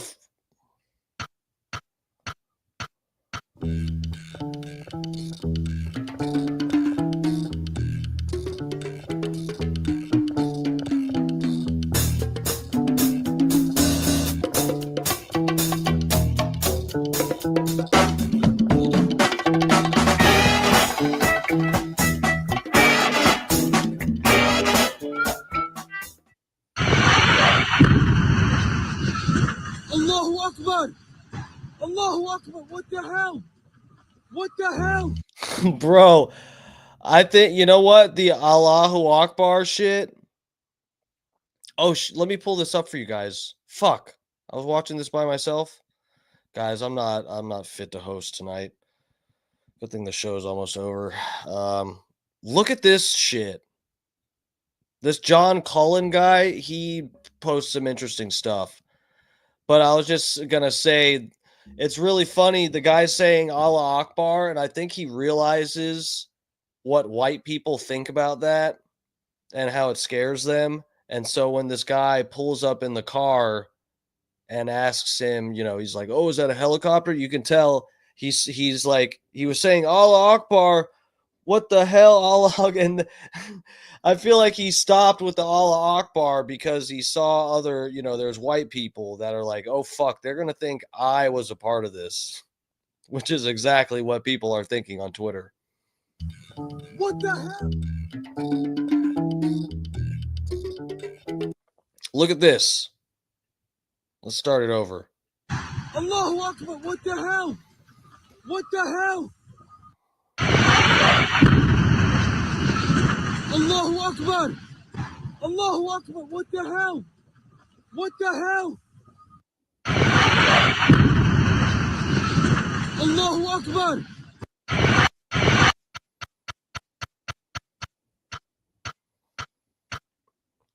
Look at how they you can see the plane there. You can actually like make out the wings and everything.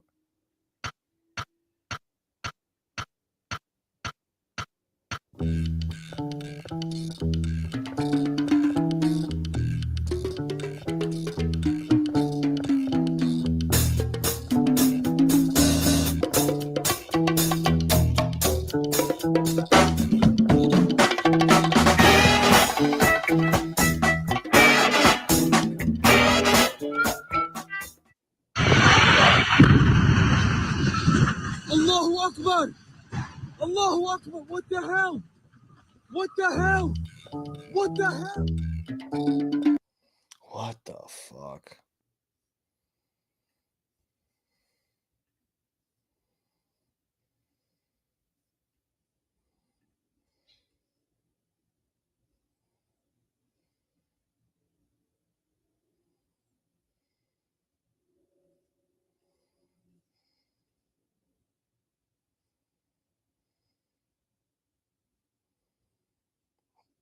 Okay. Bully tries stabbing Asian kid. I'm not going to play that.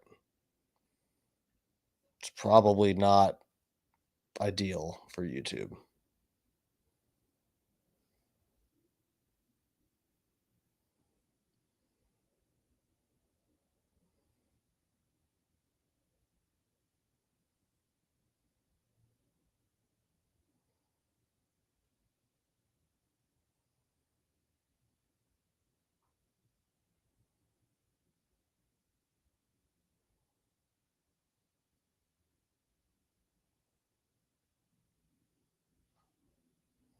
Jesus Christ.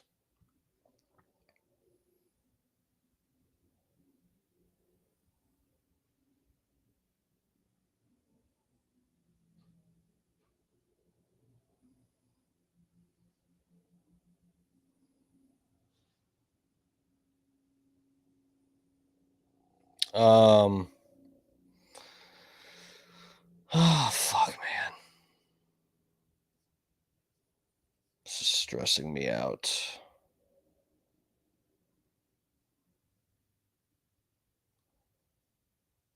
Holy fuck. God damn, there's a bunch of angles to this. Everybody has dash cam, fucking door cam, everything. Look at this. And yep. Oh, move! Michael, move! Move! Move! We can't reflect it. Oh, I'm calling 911. Oh, you're calling 911. Good for you. And yep. Oh, move! Michael, move! Is that a Dunkin'? Is this a Dunkin' Donuts? Move! Move! We can't reflect it. Oh, I'm calling 911. and yep. Oh, move! Michael, move! Move! Move! Move!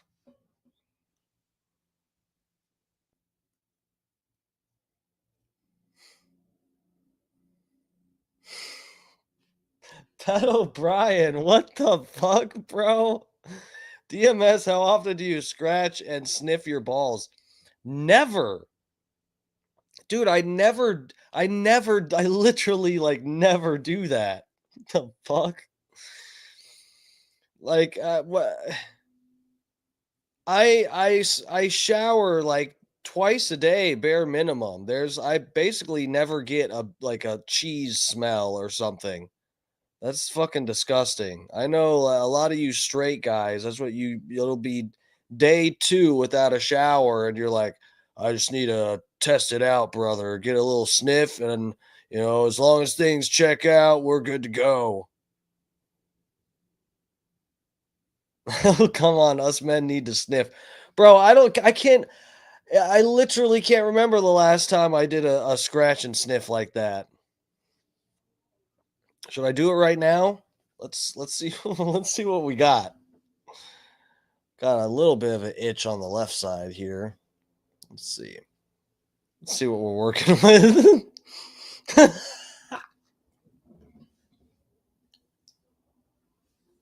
Smells fucking delicious, to be quite honest. Get the fuck out of here, Pat O'Brien. Oh, fuck. We're trying to mourn right now. We're trying to mourn the deaths of these people on this plane. Oh, fuck. Guys, look, I haven't even searched anything. Like, this is literally what's on my feed. I mean, I read every book. They're like, do this position, it'll be a girl. Do this position, it'll be a boy. Like overnight, all night, like literally every night. Banging chicks? You're just banging a girl? No, I was having sex with my husband, and and finally, I sought medical attention because I was like, there's something fundamentally wrong. Like we just can't get pregnant, and so wait, time out. You're trying different positions with your husband, Nathan. Very nice guy. Like Nathan a lot. Salt of the earth guy, met him really down to earth, but you're doing positions that you're reading in books for heterosexual sex, and you're smart. I didn't specify that in the book, but the doctor explained to me that you needed to have a female involved to actually conceive the baby. And so at that point, I just called my sister, and it was really easy after that. You also did try to have a baby. This was a funny episode. Alex Stein show where he had fucking what's his name? Cassidy Campbell. And then this is the one of the, this is the femme of the viral gay guys that, adopted or what the in vitro fertilization.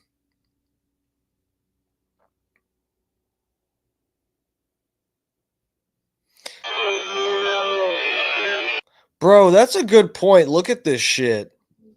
Why is it on fire? Was it on fire? It looks like it is.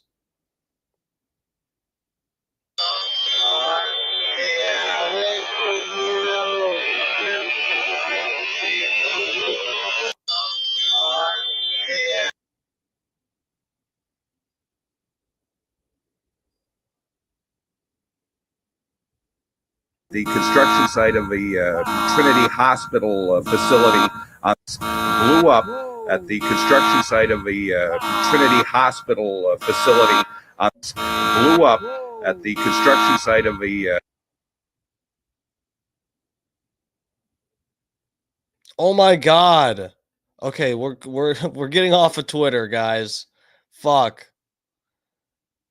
I think we're okay, but did you guys see what that was? That's intense. Okay, guys, I'm getting off the stream. We're into the stream now. We're into the stream now. Jesus Christ, what a night. Oh my god. Oh fuck, my legs are stiff. Oh my god. Oh fuck, man.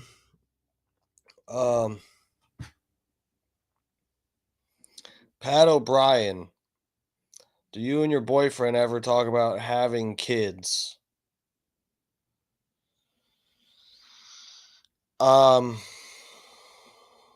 That's complicated.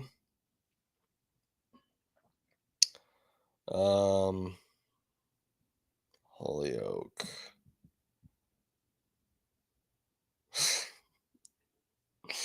Behind the ears, I just shoved 3 fingers in my ass and sniffed the F out of them.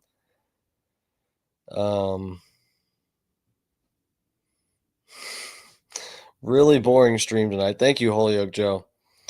I do what I can. Oh my god, guys. Oh my god. Oh god. Oh fuck, guys. Now I'm tired. Oh man. Jesus Christ. Okay. All right. Ladies and gentlemen. Listen to me try to muster a little bit of showmanship at the very last minute of the stream. Oh, fuck. Ladies and gentlemen, this has been Dark Times with Dark Match Steve. Oh, fuck, man. I'm getting the fuck out of here. Oh, my God. Oh, sleep good tonight. Oh, fuck. I'm going to eat a plate of spaghetti. I'm going to watch some more stuff because I want to eat something and then I don't want to go to bed on a full stomach. I'll probably at least stay up till 1. I am pretty fucking tired, though. Holy shit, guys.